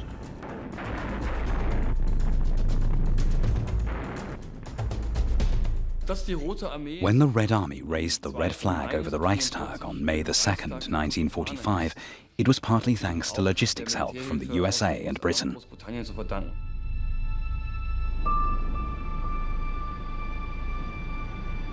Roughly 24 million Soviet citizens lose their lives in the Second World War. 13 million are soldiers. Higher losses than any other nation. Victory in the Great Patriotic War against Hitler's Germany is the most celebrated achievement in the Soviet culture of remembrance. It's the nation's second founding myth, even taking precedence over the October Revolution. What inspired and moved people, what spoke to their hearts. It was this war in which every family lost someone. Leben gelassen hat.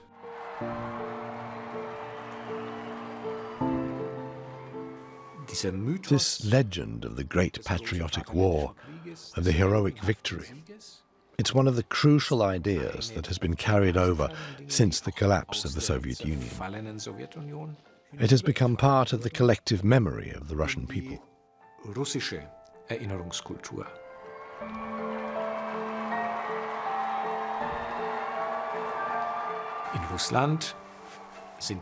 In Russia, the May holidays celebrating victory in the Second World War are the most important holidays of the year.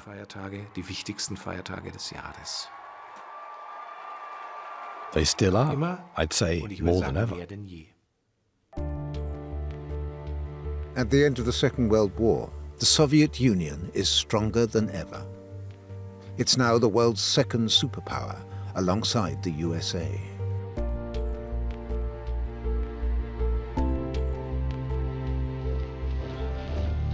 But soon, these allies are rivals.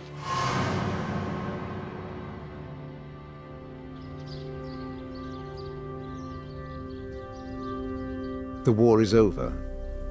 At the Potsdam Conference in the summer of 1945, Great Britain, the USA and the Soviet Union sit down to decide the post-war world order. The anti-Hitler coalition collapses.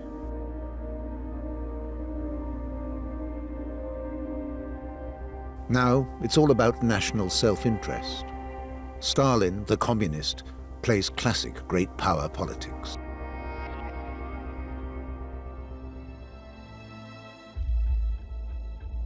After the war, the Soviet Union creates a buffer zone of communist satellite states. Its military alliance, the Warsaw Pact, faces the Western alliance, NATO. Stalin had always believed in Marxist-Leninism, and he was always convinced that ultimately there would be a struggle with the capitalist West. That was inbuilt into his worldview already. But first of all, he wanted to make sure that the Soviet Union was as safe as possible, and that led him to take control of Eastern Europe. But that met with opposition in some Eastern European countries. In October 1956, the Hungarian population demanded democratic reforms. Communist one-party dictatorship seemed to be over.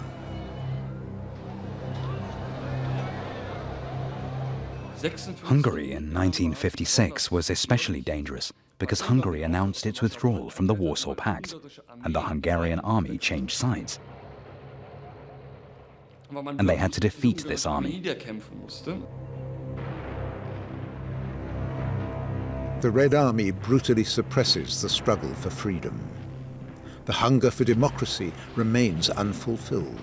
Hungary stays in the Eastern Bloc. It was very clear the Soviet Union was not going to allow any state along its buffer zone to break rank. There was no confusion. Moscow decides it isn't going to be trifled with. The Soviet Union pursues its interests in many other countries. In 1953, the Red Army helps crush an uprising in East Germany.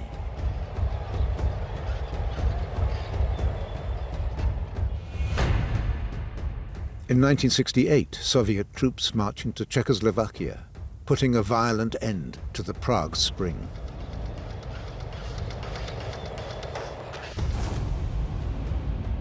And there are proxy wars around the world. In the Korean War, Soviet military advisors and fighter pilots fight on the side of the North.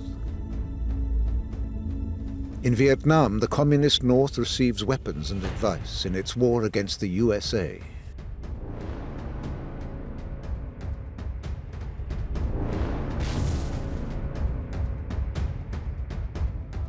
And in Africa, the Soviet Union supports the socialists in the Angolan Civil War.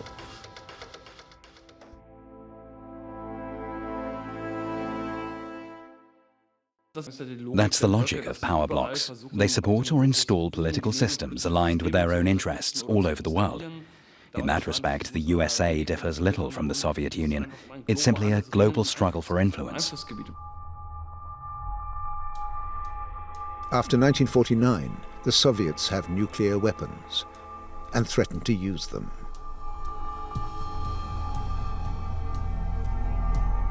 An atomic arms race starts with the USA. In 1961, the Soviets test a hydrogen bomb, setting off the largest explosion the world has ever known. The so-called Tsar bomb destroys everything in a radius of 35 kilometers. It has a deterrent effect on both sides. I would argue that atomic weapons led to a relatively stable balance of power because it was clear to everyone, or at least to heads of government, that a nuclear war could never be fought, so it must be avoided at all costs.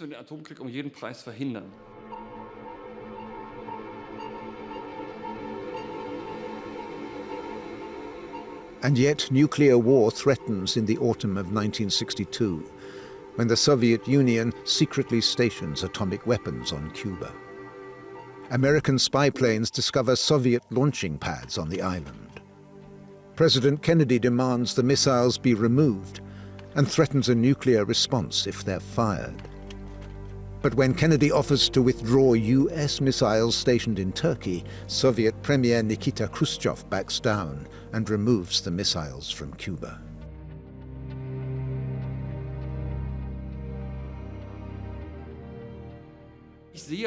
I don't believe that either Kennedy or Khrushchev were really prepared to see the destruction of their own country in an argument over a Caribbean island.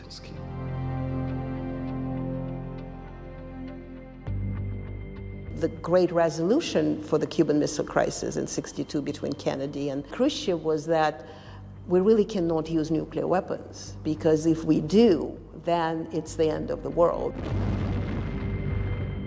But the explosive arms race between East and West doesn't stop.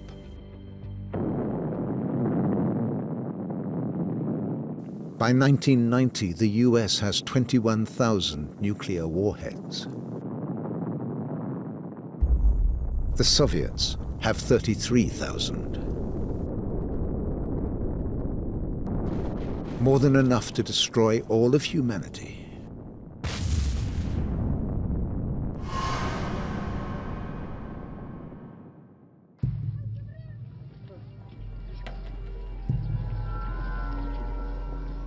One of the Cold War's most significant conflicts is in Afghanistan.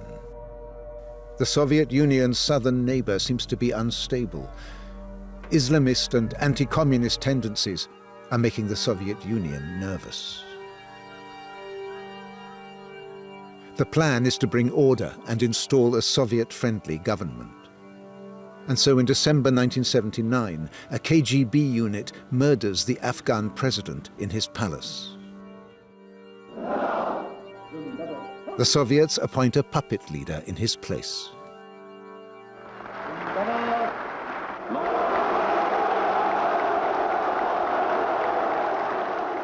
The Soviet Union's great fear was that Islamists in Afghanistan would take over the government, and that radical Islamism could then leach into the southern Soviet Union.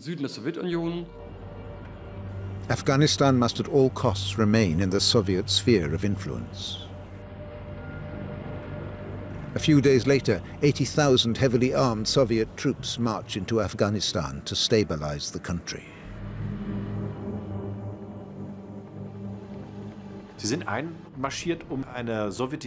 They marched in to impose a Sovietization of the system, believing there was a groundswell of popular approval for the government.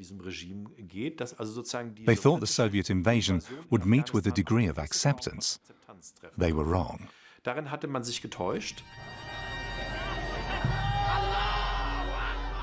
It quickly becomes clear the Soviet intervention has no support among the Afghan people.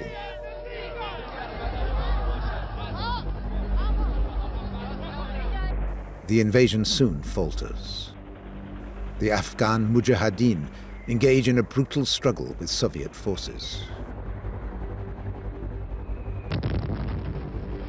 It's interesting that the Soviet Union doesn't understand Afghanistan, and above all, they have no idea how to resolve the conflict politically. They only have their military card, or rather, a wrecking ball.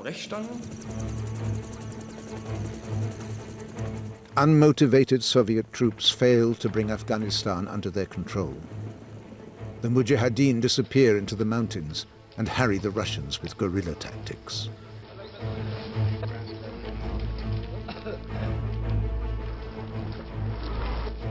The USA intervenes, supplying the Mujahideen with money and weapons. That land over there is yours. You'll go back to it one day because your fight will prevail and you'll have your homes and your mosques back again because your cause is right and God is on your side. Die Amerikaner statten die Mujahideen. The Americans equipped the Mujahideen with very flexible weapon systems that are particularly effective in this terrain. Und wo man etwa mit Stinger-Raketen Stinger missiles, for example, are ideal for bringing down Soviet vom helicopters. Himmel holen konnte. In the process, the Americans support a Mujahideen commander, Osama bin Laden.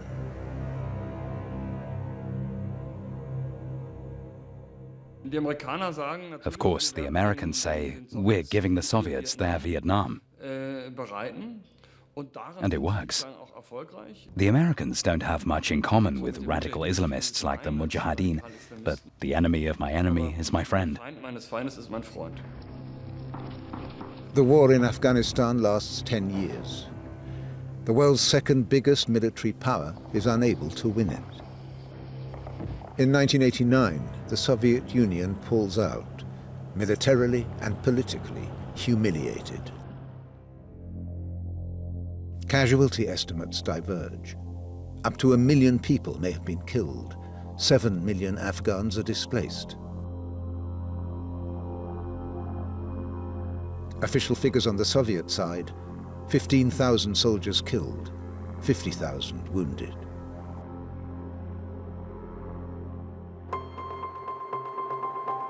The Soviet withdrawal has a lot to do with the new man at the head of the USSR, Mikhail Gorbachev. His policies of glasnost and perestroika, openness and restructuring, have far-reaching consequences for the whole of the Soviet Union. Für den Zerfall der Sowjetunion. The Afghan War plays an important role in the fall of the Soviet Union because it strengthens the doubts in Soviet society, in the different Soviet republics, that the Soviet system can survive. Das sowjetische System überlebensfähig ist. Afghanistan was one factor in the fall of the Soviet Union, but by no means the only one. I would argue that the Soviet Union would have collapsed even without the war in Afghanistan, perhaps 3 years later. But the Soviet Union was forced by the West, by NATO, by the USA, into an arms race. And this arms race, this economic rivalry, was unsustainable.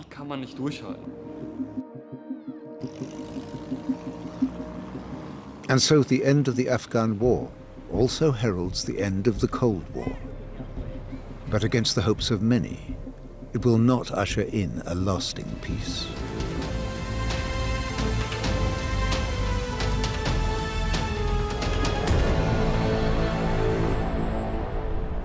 The Kremlin, for centuries the center of Russian power. In magnificent St. George's Hall, a reception is held to honor war veterans.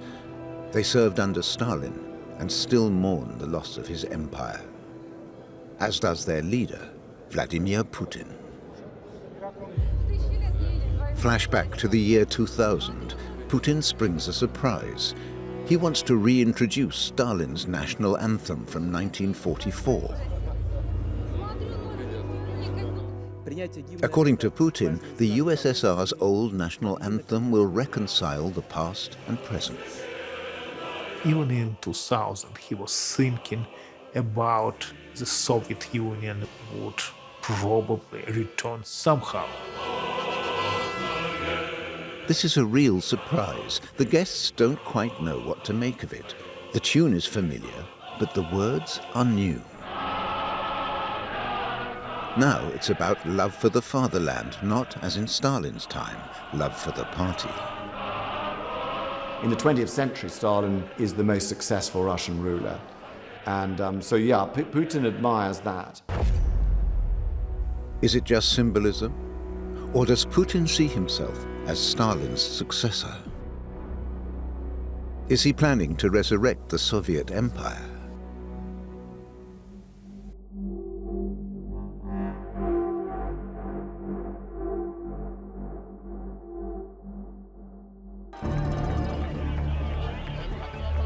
November 1989, the fall of the Berlin Wall.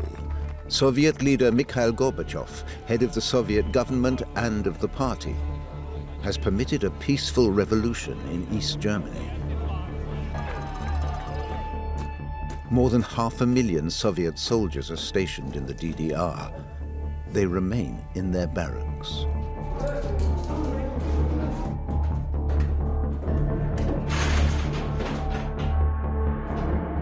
The end of Soviet dominance is now only a matter of time.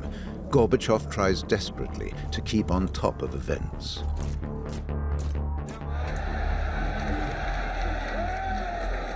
In March 1990, the Soviet star falls in Vilnius. Lithuania proclaims independence.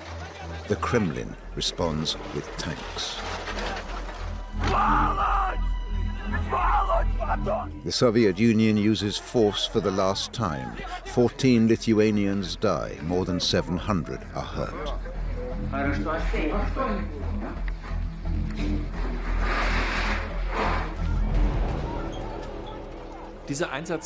This deployment was a last desperate attempt to use military power to maintain, at least in part, the unity of the Soviet Union. The three Baltic states, Estonia, Latvia, and Lithuania, leave the empire first. Following uprisings in Georgia, it too declares independence and elects a new president. But now citizens loyal to Moscow take up arms, chiefly in two pro-Russian regions. Hundreds die in clashes with the new presidential guard.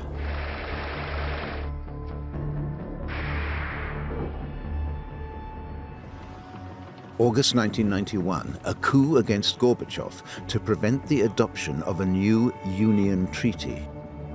By granting wide-ranging freedoms to individual republics, Gorbachev still hopes to save the Soviet Union. But the conservative plotters are too attached to the old Soviet state, and so speed its ultimate demise. It was mainly the people who wanted to hold on to the idea of the Soviet Union, people from the KGB and the military too, that is, the hardliners. Boris Yeltsin, president of the Russian Soviet Republic, is the man of the hour. He opposes the coup. He appears to be standing up for democracy.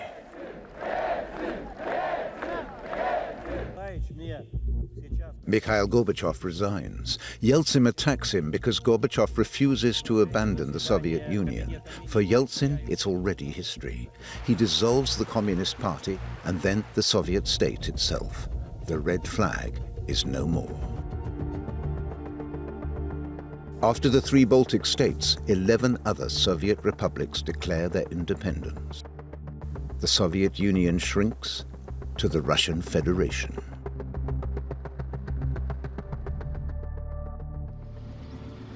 Russian troops leave the former East Germany. Weapons and soldiers return to Russia.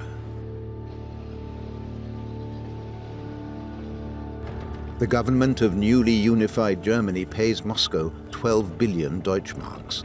The money doesn't flow to the military. It's used to save the whole country from bankruptcy.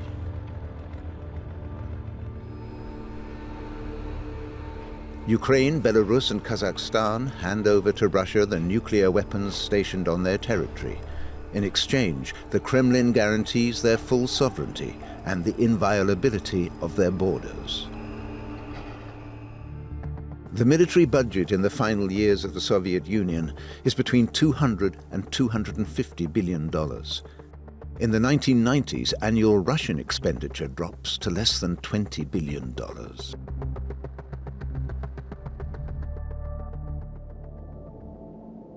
The euphoria for Yeltsin and the new freedoms doesn't last. The economy hits rock bottom. Russians associate democracy with crisis and decline.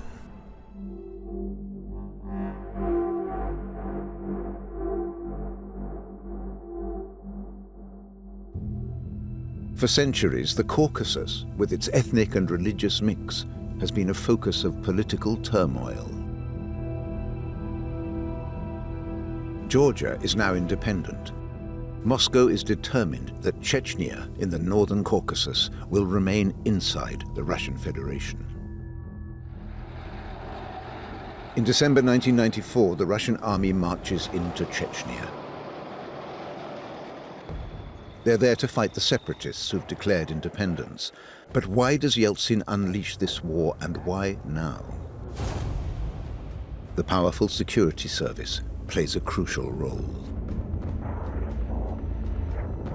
The First Chechen War was organized by KGB, by the FSB. These people thought Russia shouldn't develop in a democratic way.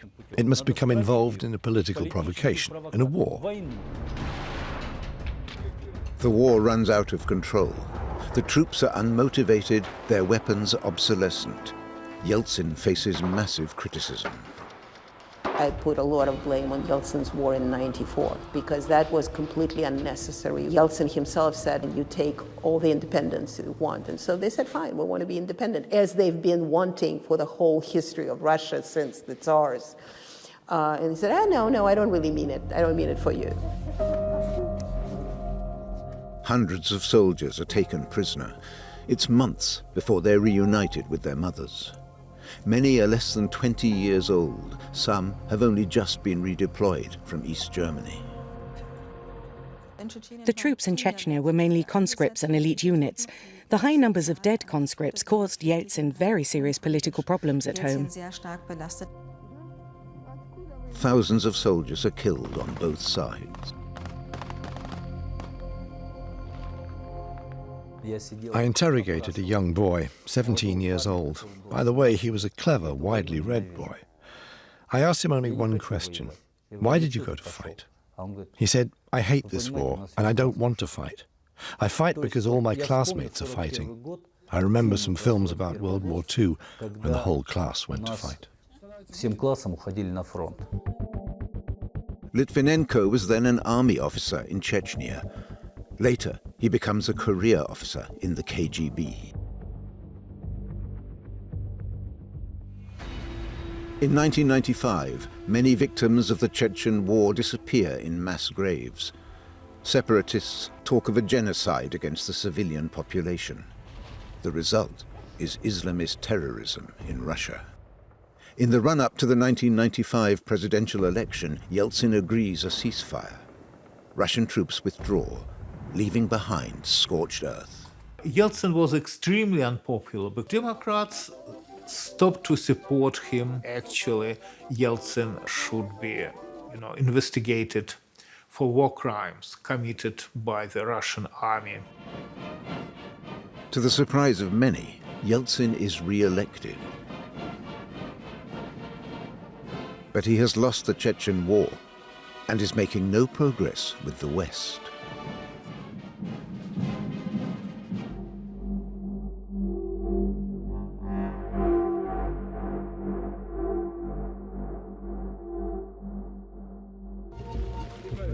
Back in July 1990, German Chancellor Helmut Kohl visits the Caucasus.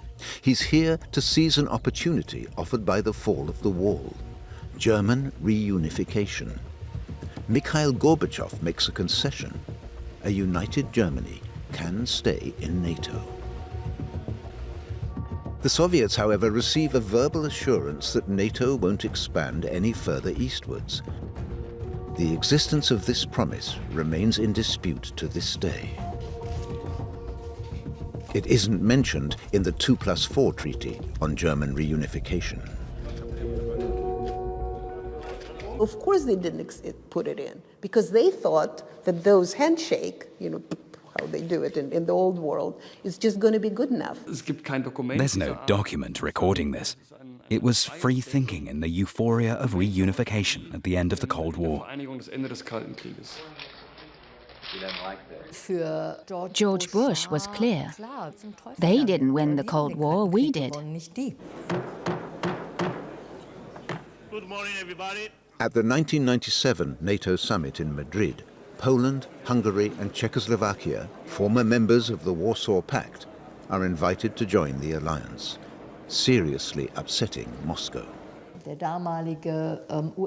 then US Secretary of Defense was opposed to the eastward extension of NATO.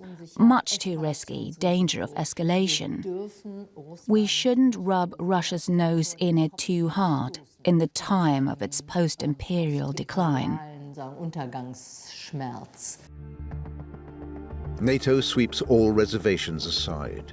With the accession of Poland, the Czech Republic, and Hungary, alliance territory has shifted to the east. Did Bill Clinton trick Yeltsin? Nobody tricked anyone. Russia was weak. Russia didn't veto it, didn't say, absolutely no way. Maybe they could have delayed it. Maybe they could have come up with a stronger counteroffer. The Russians didn't do that in '97. The conflict over NATO's eastward expansion will affect Russia's relations with the West for years to come.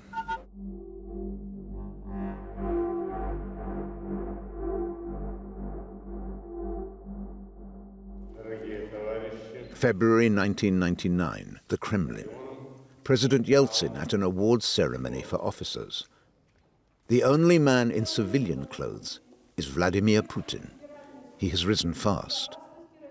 Once a KGB lieutenant colonel in East Germany, he was deputy mayor in St. Petersburg before moving to the center of power in Moscow.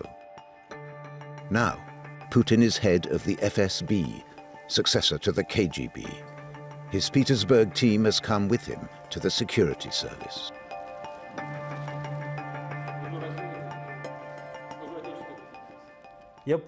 I understood who was in control of the Federal Security Service. It was Putin and his friends. They were running the country. I realized we couldn't keep silent. So my friends and I held a press conference. Litvinenko and others publicly accuse their employers, the FSB, and thus Putin, of ordering political murders. He says he himself received such an order which he refused to carry out. Fearing the FSB's wrath, Litvinenko and his family flee to London.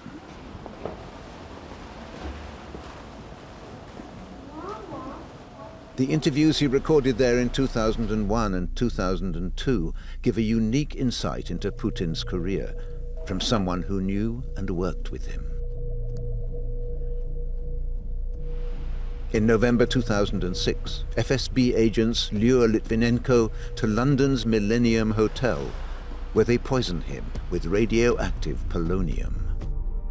Weeks later, he dies a painful death.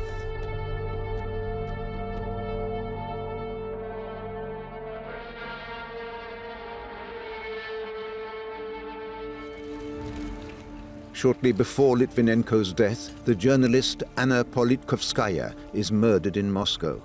She has repeatedly sharply criticized Putin. Political murder has always been the stock in trade of the KGB. Now it sees a renaissance with Putin's FSB.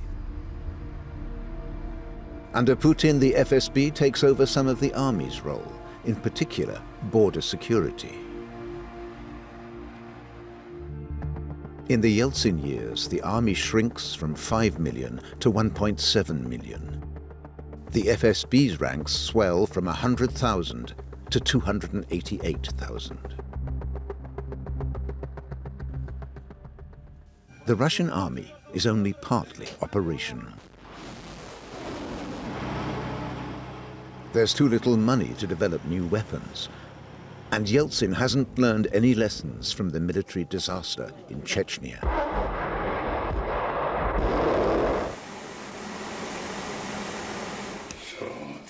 In August 1999, he appoints Vladimir Putin his new prime minister. Putin is hardly known outside Moscow and St. Petersburg. It's not clear how he can win the upcoming parliamentary election. It seems the FSB has a plan to boost his popularity. Immediately following his appointment, and presumably with Yeltsin's approval, Putin starts a new war in Chechnya. Russia breaks the 1996 ceasefire. Putin flies to Chechnya in a fighter jet. That goes down well. The previously anonymous politician is leading the nation's fight against terrorism. A few weeks later, a Moscow housing estate is shaken by terrorist blasts. More than 300 people are killed.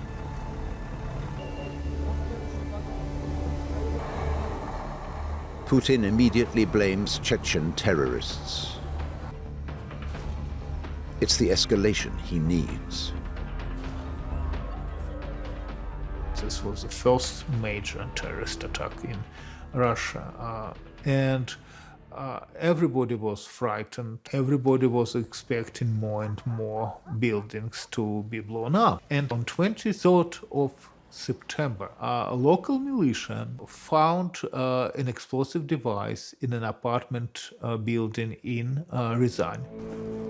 The night before, local residents had seen strangers dragging sacks into the building. The police make 3 arrests. The men are apparently FSB agents. In the cellar of the building, the police find sacks with explosives and a timer.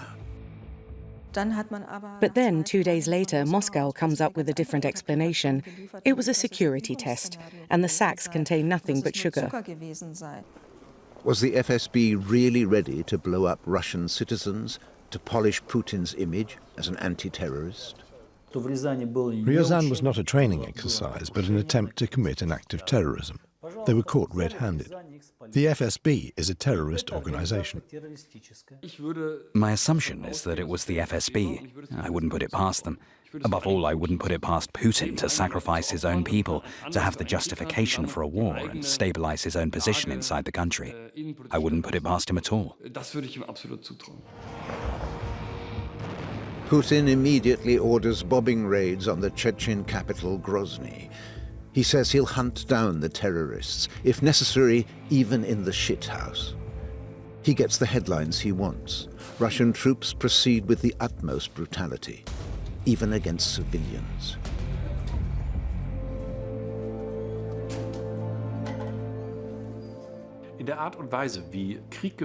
This way of waging war against the civilian population has a long tradition.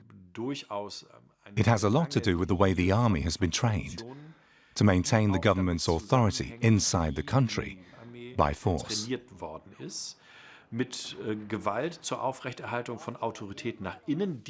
This violent, brutal policy was applied in Putin's Chechen War, in the way the city of Grozny was virtually razed to the ground.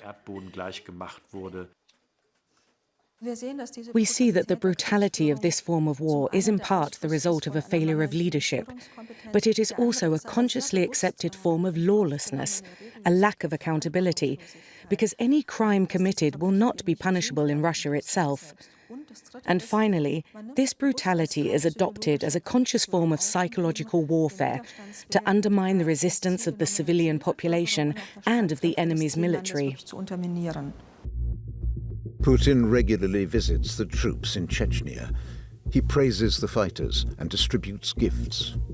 At home, his popularity soars. The FSB's plan is succeeding. The people wanted a leader like that. They got it. They supported him. They killed people in Chechnya, and everybody kept silent.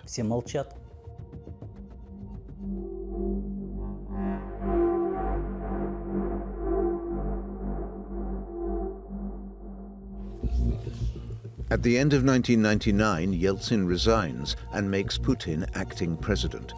With that, he takes over the nuclear codes.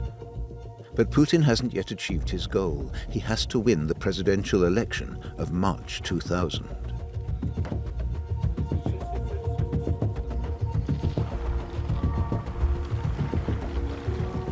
The KGB were making a decision that clearly they needed a figurehead, they needed somebody who was going to take over the reins but be manipulated by them. And this person that they chose was Vladimir Putin. Vladimir Putin was a mere lieutenant colonel, he was a kind of nobody. This was very clearly, carefully planned change, transition of power so that the KGB, FSB could regain its its prominence and its dominance in Russia after Yeltsin was gone? They became successful, unfortunately for all of us, and now we are dealing with the problem created by that success. A reception for the heads of the armed forces at the Kremlin, one of Putin's first official engagements. He promises to strengthen the army, to give them more respect and more money. Russia's political capital rests on the strength of its armed forces. That was important in the Tsars Empire, in the Soviet Union, in the Cold War, and it's still important now. Why is Russia still important? Certainly not because of its moribund economy. For its natural resources, sure, but also because of its military, its nuclear weapons. Election night, March 2000. Putin has won the presidential election in the first round.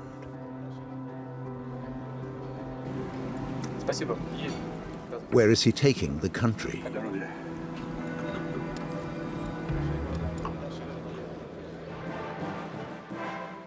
The swearing-in ceremony, extravagant as anything from the time of the Romanovs.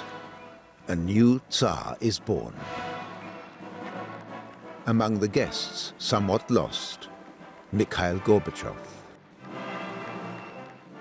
Putin channels a lot of ideas and ambitions from the Romanov dynasty. In many ways, he's very similar to Nicholas I, who outwitted the West for 20 or 30 years and really embraced internally the ideas of orthodoxy, nationality, and empire. So he takes what he needs from both the Romanov Empire and the Stalinist Empire.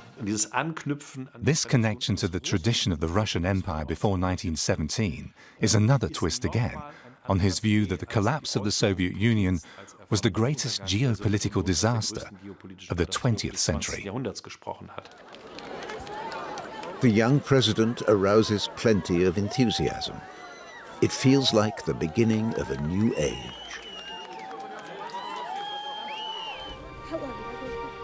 At the same time, in Chechnya, they're still filling mass graves with the victims of Russian aggression.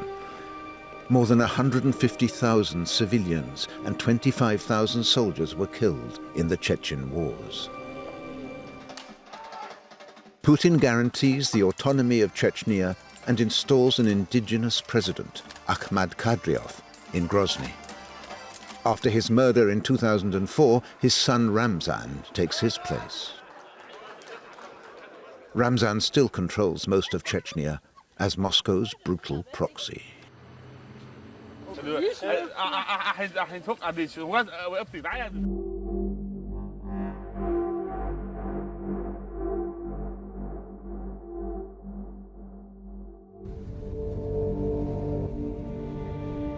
An international memorial ceremony at sea. On August the 12th, 2000, a few months after the presidential election, Russia's nuclear submarine Kursk sinks when one of its own torpedoes explodes. The Kursk was the pride of the Russian Navy. All 118 crew die. The Kursk goes down in 100 meters of water. If they had raised her upright, she would have reared 60 meters out of the water. She's 160 meters long. And the Russians don't have the capability to free their own sailors trapped inside. It's really disastrous for the public image of Russia's armed forces. Wives and mothers of the crew wait and hope for rescue. But Putin refuses help from abroad. He only meets bereaved relatives 11 days after the accident. Empathy for those who perished and their families isn't his strength. Silence about the dead is a tradition that reaches far back, at least into Soviet times. Murmansk, base of the Russian Northern Fleet. Nearby, a graveyard for dozens of nuclear submarines. Radioactive scrap. At the turn of the new century, Russia's navy is in catastrophic shape. It's a metaphor for the state of the armed forces after almost 2 decades of failure to modernize. Those reforms that did take place were really cuts in soldiers' wages, if they were paid at all, and out-of-date, inadequately maintained equipment. In the first decade of the Putin era, military expenditure continuously rises, from about $10 billion in the year 2000 to more than $50 billion in 2009. New weapons like short-range Iskander missiles are to bring Russian forces up to the level of the West. But a significant part of the military budget is absorbed by endemic corruption. June 2001, the first meeting between the new man in the Kremlin and a US president. George W. Bush is delighted. I looked the man in the eye. I found him to be very straightforward and trustworthy. I was able to get a sense of his soul. When George Bush looked in his eyes and saw his soul, which is bizarre, because Putin's eyes are the most impenetrable you can ever imagine. He was young, he was unknown, and this played a positive role for him being accepted by the Western community, let's put it this way, by the Western leaders. In September 2001, Putin addresses the Bundestag in Berlin, in German. His presentation of a new Russia, open to the world, receives a standing ovation. A new beginning, or a coldly calculated piece of make-believe. The real Putin is an FSB thug. He always was and he always will be. And once you're in a security services apparatus of that kind of government, and you do the sorts of things that he was even doing in East Germany, which is about infiltration and manipulation and propaganda and spying on. And these people learn from the very beginning to disguise their real feelings and their real intentions. On the Memorial Day for victory over Nazi Germany in 2002, Putin dispenses with a big display of weaponry. It's more of a festival for army veterans. In any case, the Red Army doesn't have much new to show. The atmosphere is almost peaceful.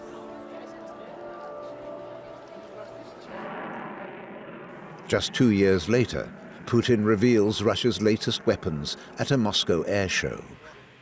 The US Air Force gets an invite to see firsthand the renewed strength and confidence of Russia's military.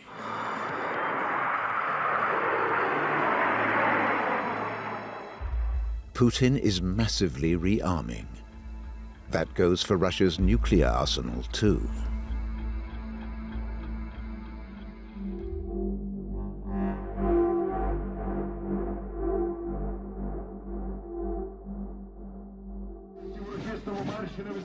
Ukraine's president, Putin's ally Leonid Kuchma, is reaching the end of his term.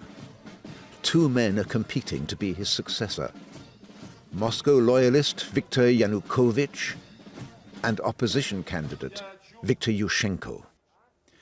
Yushchenko has distanced himself from Moscow. He wants to lead Ukraine towards the West. He wants his country to join NATO. Estonia, Latvia, Lithuania, Bulgaria, Romania, Slovakia and Slovenia all recently joined NATO. From Russia's perspective, Ukrainian membership must be thwarted at all costs. That includes assassination. Unknown persons try to poison pro-Western candidate Viktor Yushchenko. Doctors in a specialist Vienna clinic save his life. Badly scarred, he returns to the campaign in Kiev. By now this is known that these were Russian operatives who were behind this attempt and that they escaped back to Russia, and Russia, of course, refused to extradite them. Yushchenko gains a strong sympathy vote. He wins the election against Yanukovych and against Moscow.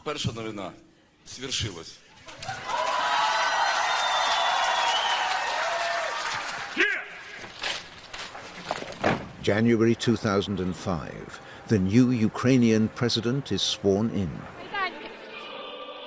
But his much vaunted Orange Revolution gets bogged down. Ukraine is still corrupt and polarized.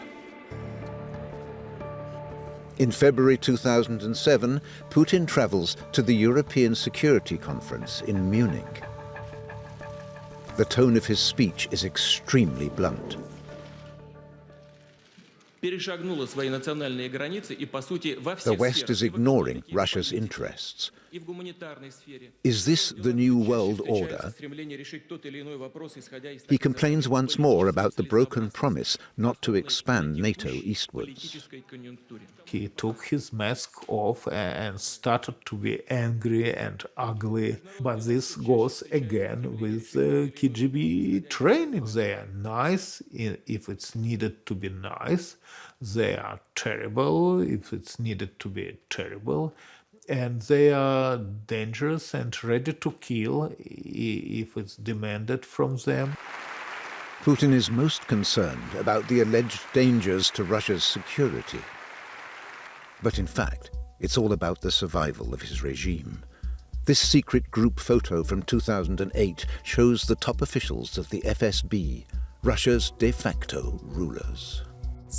Security in Russia is not defined as national security, but the security of the regime. Everything is seen through the lens of the security of the regime, of Putin and the people around him.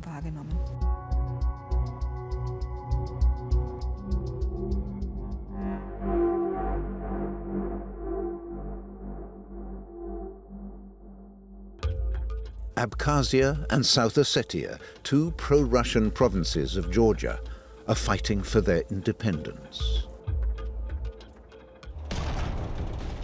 In August 2008, a Russian army invades Georgia to help South Ossetia fight Georgian troops. It's also a demonstration of power aimed at NATO, which has long been eyeing Georgia and Ukraine as future members of the alliance. They said both countries will be NATO members one day, but not when. It was clear to Russia's leaders this must be hindered. Doesn't fit the image of Russia as a great power with spheres of influence that it controls.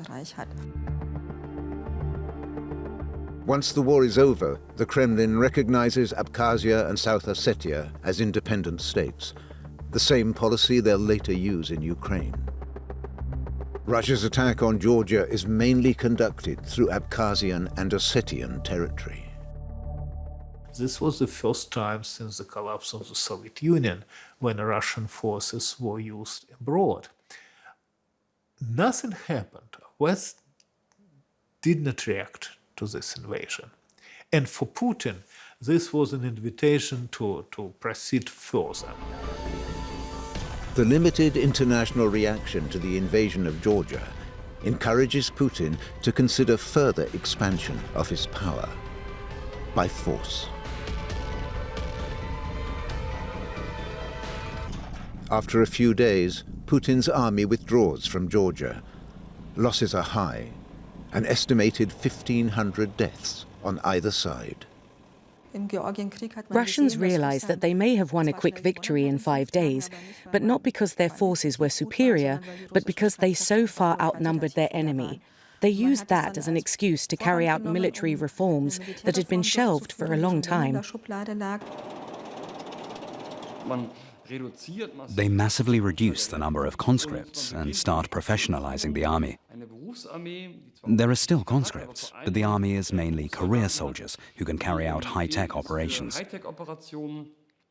A lot of money is invested in the Navy, in the Air Force, and in special ops.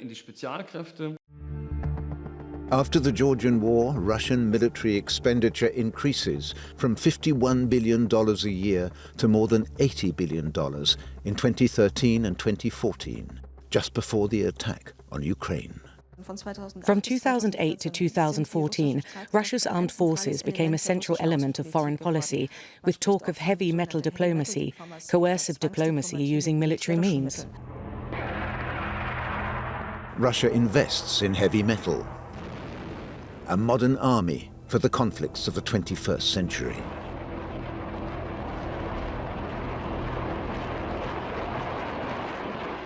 And from 2007, Russia also practices cyber warfare. When computer networks in Estonia crash, it's the first known foreign deployment of Russia's cyber forces. Der Westen als der Feind. The enemy is the West, and it must be fought at every level. That's not just an issue for the Russian military, but for the whole of Russian society. So there are media offenses, cyber warfare, and other new techniques that didn't play a role in the Soviet Union's wars, or those of the Tsarist Empire.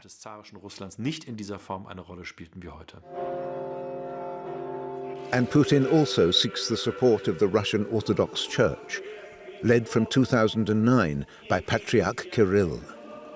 He is one of the chief influencers for a revived Greater Russian Empire. Patriarch Kirill talks of the so-called Russian world, which makes him more or less the chief ideologue of Putin's regime. The concept goes well beyond Russia's current political borders. Ukraine is part of it. So is Belarus. And so are the regions with a high proportion of Russian speakers in the Baltic states, around Kaliningrad and other places. From 2013, Putin starts to claim these countries as part of Russia's sphere of influence. It's not about this or that region. I believe it's about Putin putting down markers. I'm against the West. I have a different system, and I don't want to be bound up in your world. I'm creating another world. Even if its economy and the size of its population don't justify it, Putin's Russia wants to be a superpower, on equal footing with the USA.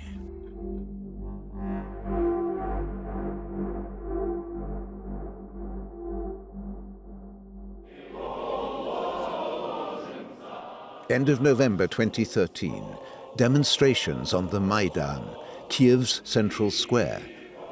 Ukraine's political self-image has shifted away from Moscow towards the EU and NATO. But Viktor Yushchenko has been replaced as Ukrainian president by Viktor Yanukovych. The puppet of the Kremlin rejects his predecessor's cooperation agreement with the EU. Yanukovych is pro-Moscow and against the EU association agreement. The people of Kiev and the Ukraine want to free themselves from Moscow. They know their country is imperfect and corrupt, but they want to go their own way. As the weeks pass, the protests on the Maidan grow. Young people occupy the square day and night, as if anticipating a decisive battle for the future of their country. The Russian leadership see this as a CIA plot, a conspiracy by Western states to surround Russia with pro-Western regimes, whose final aim is to force regime change in Russia. Nothing less than the whole of Russia is at stake. Putin is in no doubt about that. We don't believe Ukraine belongs to the West. Ukraine is Russian. A clear red line is being overstepped. If you don't understand that, there will be war. The war begins on February the 18th, 2014. Snipers from Ukraine's special forces start to pick off demonstrators. But some of the insurgents are armed too, and they fire back.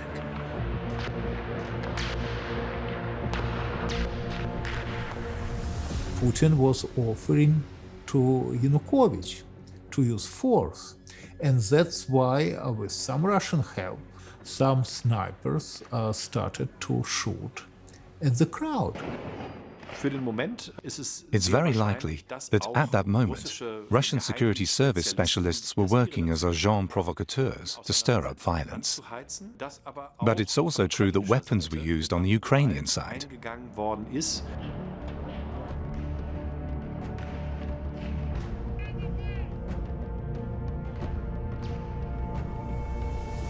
More than 80 people die in the massacre on the Maidan. Yanukovych calls fresh elections to defuse the conflict. Days later, he decamps to Russia and is relieved of office.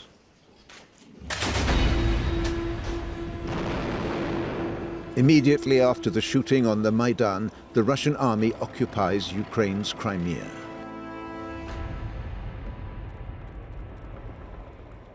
Putin uses the power vacuum left by Ukraine's political U-turns to seize Crimea. Crimea is geostrategically significant, and it's important for propaganda and ideological reasons too. Crimea is the pearl of the empire, and he gets it back. Crimea has been Russian territory since Catherine the Great's victory over the Ottomans. But in 1954, after Stalin's death, then Soviet General Secretary Nikita Khrushchev gifted Crimea to the Soviet Republic of Ukraine. Russian soldiers with no insignia on their uniforms, so-called green men, meet almost no resistance in Crimea. There was no fighting for Crimea because even Ukrainians knew that Crimea is a Russian territory. I mean, it was just considered to be Ukrainian territory by mistake. That doesn't alter the fact that in international law it was an illegal annexation. The Crimea is the territory of the sovereign state of Ukraine.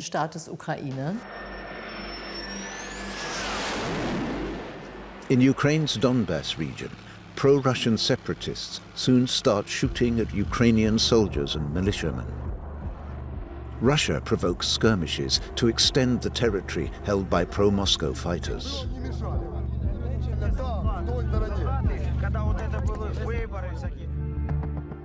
Russia occupies Crimea in February 2014, at the same time launching a proxy war against Ukraine in the regions of Luhansk and Donetsk in the Donbass.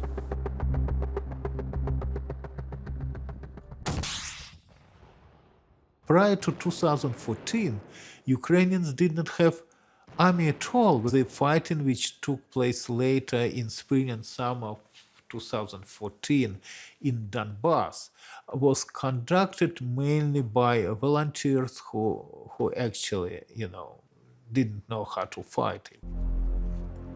Once again, international reaction to the occupation of Crimea and the war in Donbass is muted.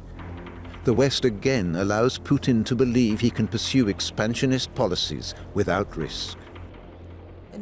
Looking back, it should have been a much more robust response to make it clear this annexation would carry a far higher price. I would argue that if those sanctions would be on the level which we see now, the invasion of February 22 would never happen. The only notable Western reaction came in President Barack Obama's speech at a conference in The Hague. Russia is a regional power that is threatening some of its immediate neighbors, not out of strength, but out of weakness.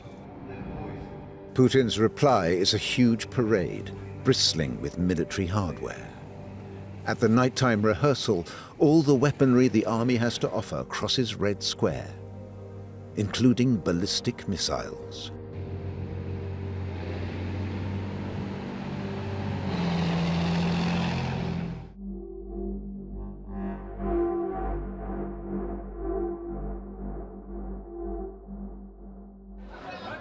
Aleppo. In September 2015, the Russian Air Force intervenes in Syria's civil war.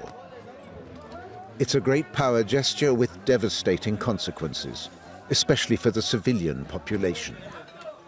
Officially, the campaign is part of the international struggle against Islamic fundamentalists. In reality, Putin is also propping up the Assad regime against armed opposition supported by the US. The Russians used Syria first to bomb their way back onto the international stage, and then to gain significance on the international stage. And of course, they also used it to test their weapons and to gain experience. Putin and his generals follow the campaign on a giant screen. he allows Western cameras in to watch. The whole world must see how powerful Putin's Russia has become. It's very clear this is no longer just about Syria. It's about a confrontation with a heavily armed NATO. The basic idea is to demonstrate Russia's ability to fight a 21st century war. On the one hand, a hybrid war, but also a great war against the West. In Syria, the Russians deliberately target the civilian population. This is a war crime, exactly as in Chechnya 20 years before.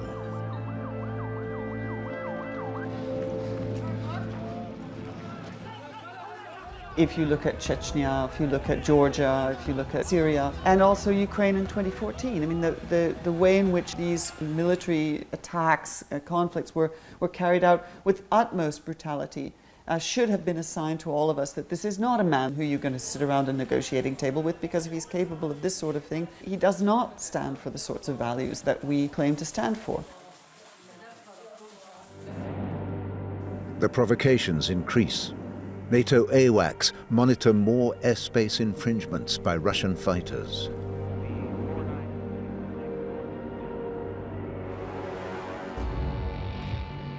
Russia stations new missiles at Kaliningrad, directly on NATO's borders.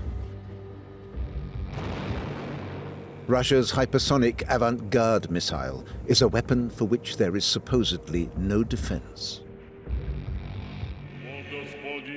A great confrontation seems inevitable.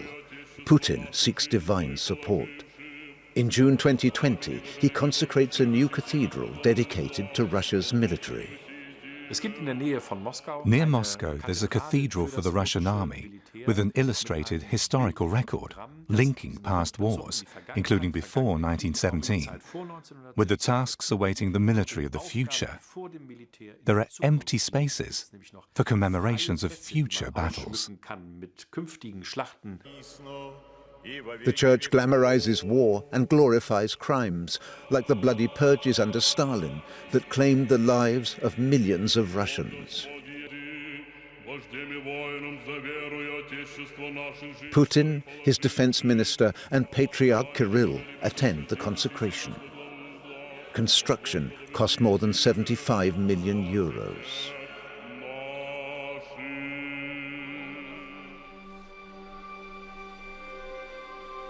A mural commemorating the repatriation of the Crimea, paying homage to Putin and his coterie, is still incomplete at the time of the consecration.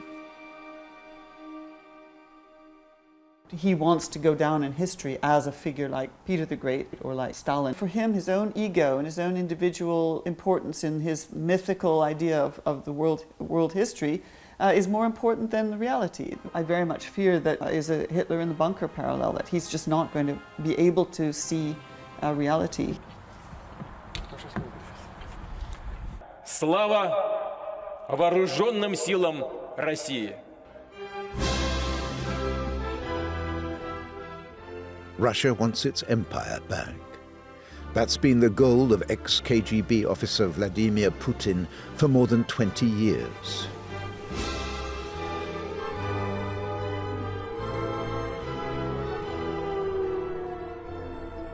Kiev, February 24th, 2022. Air raid sirens. Russia is attacking Ukraine in a full-scale invasion. People try to find places of safety. There's chaos on the roads and streets. Putin calls it a special military operation for the liberation of Ukraine. And he threatens the West. Кто бы ни пытался помешать нам, а тем более создать угрозы для нашей страны, для нашего народа, должны знать, что ответ России будет незамедлительным и приведет вас к таким последствиям, с которыми вы в своей истории еще никогда не сталкивались. This war is not about Ukraine. It's his major battle to control the world. It is Putin's third war, with severe Russian losses from day one. But in Russia's wars, casualties have never counted.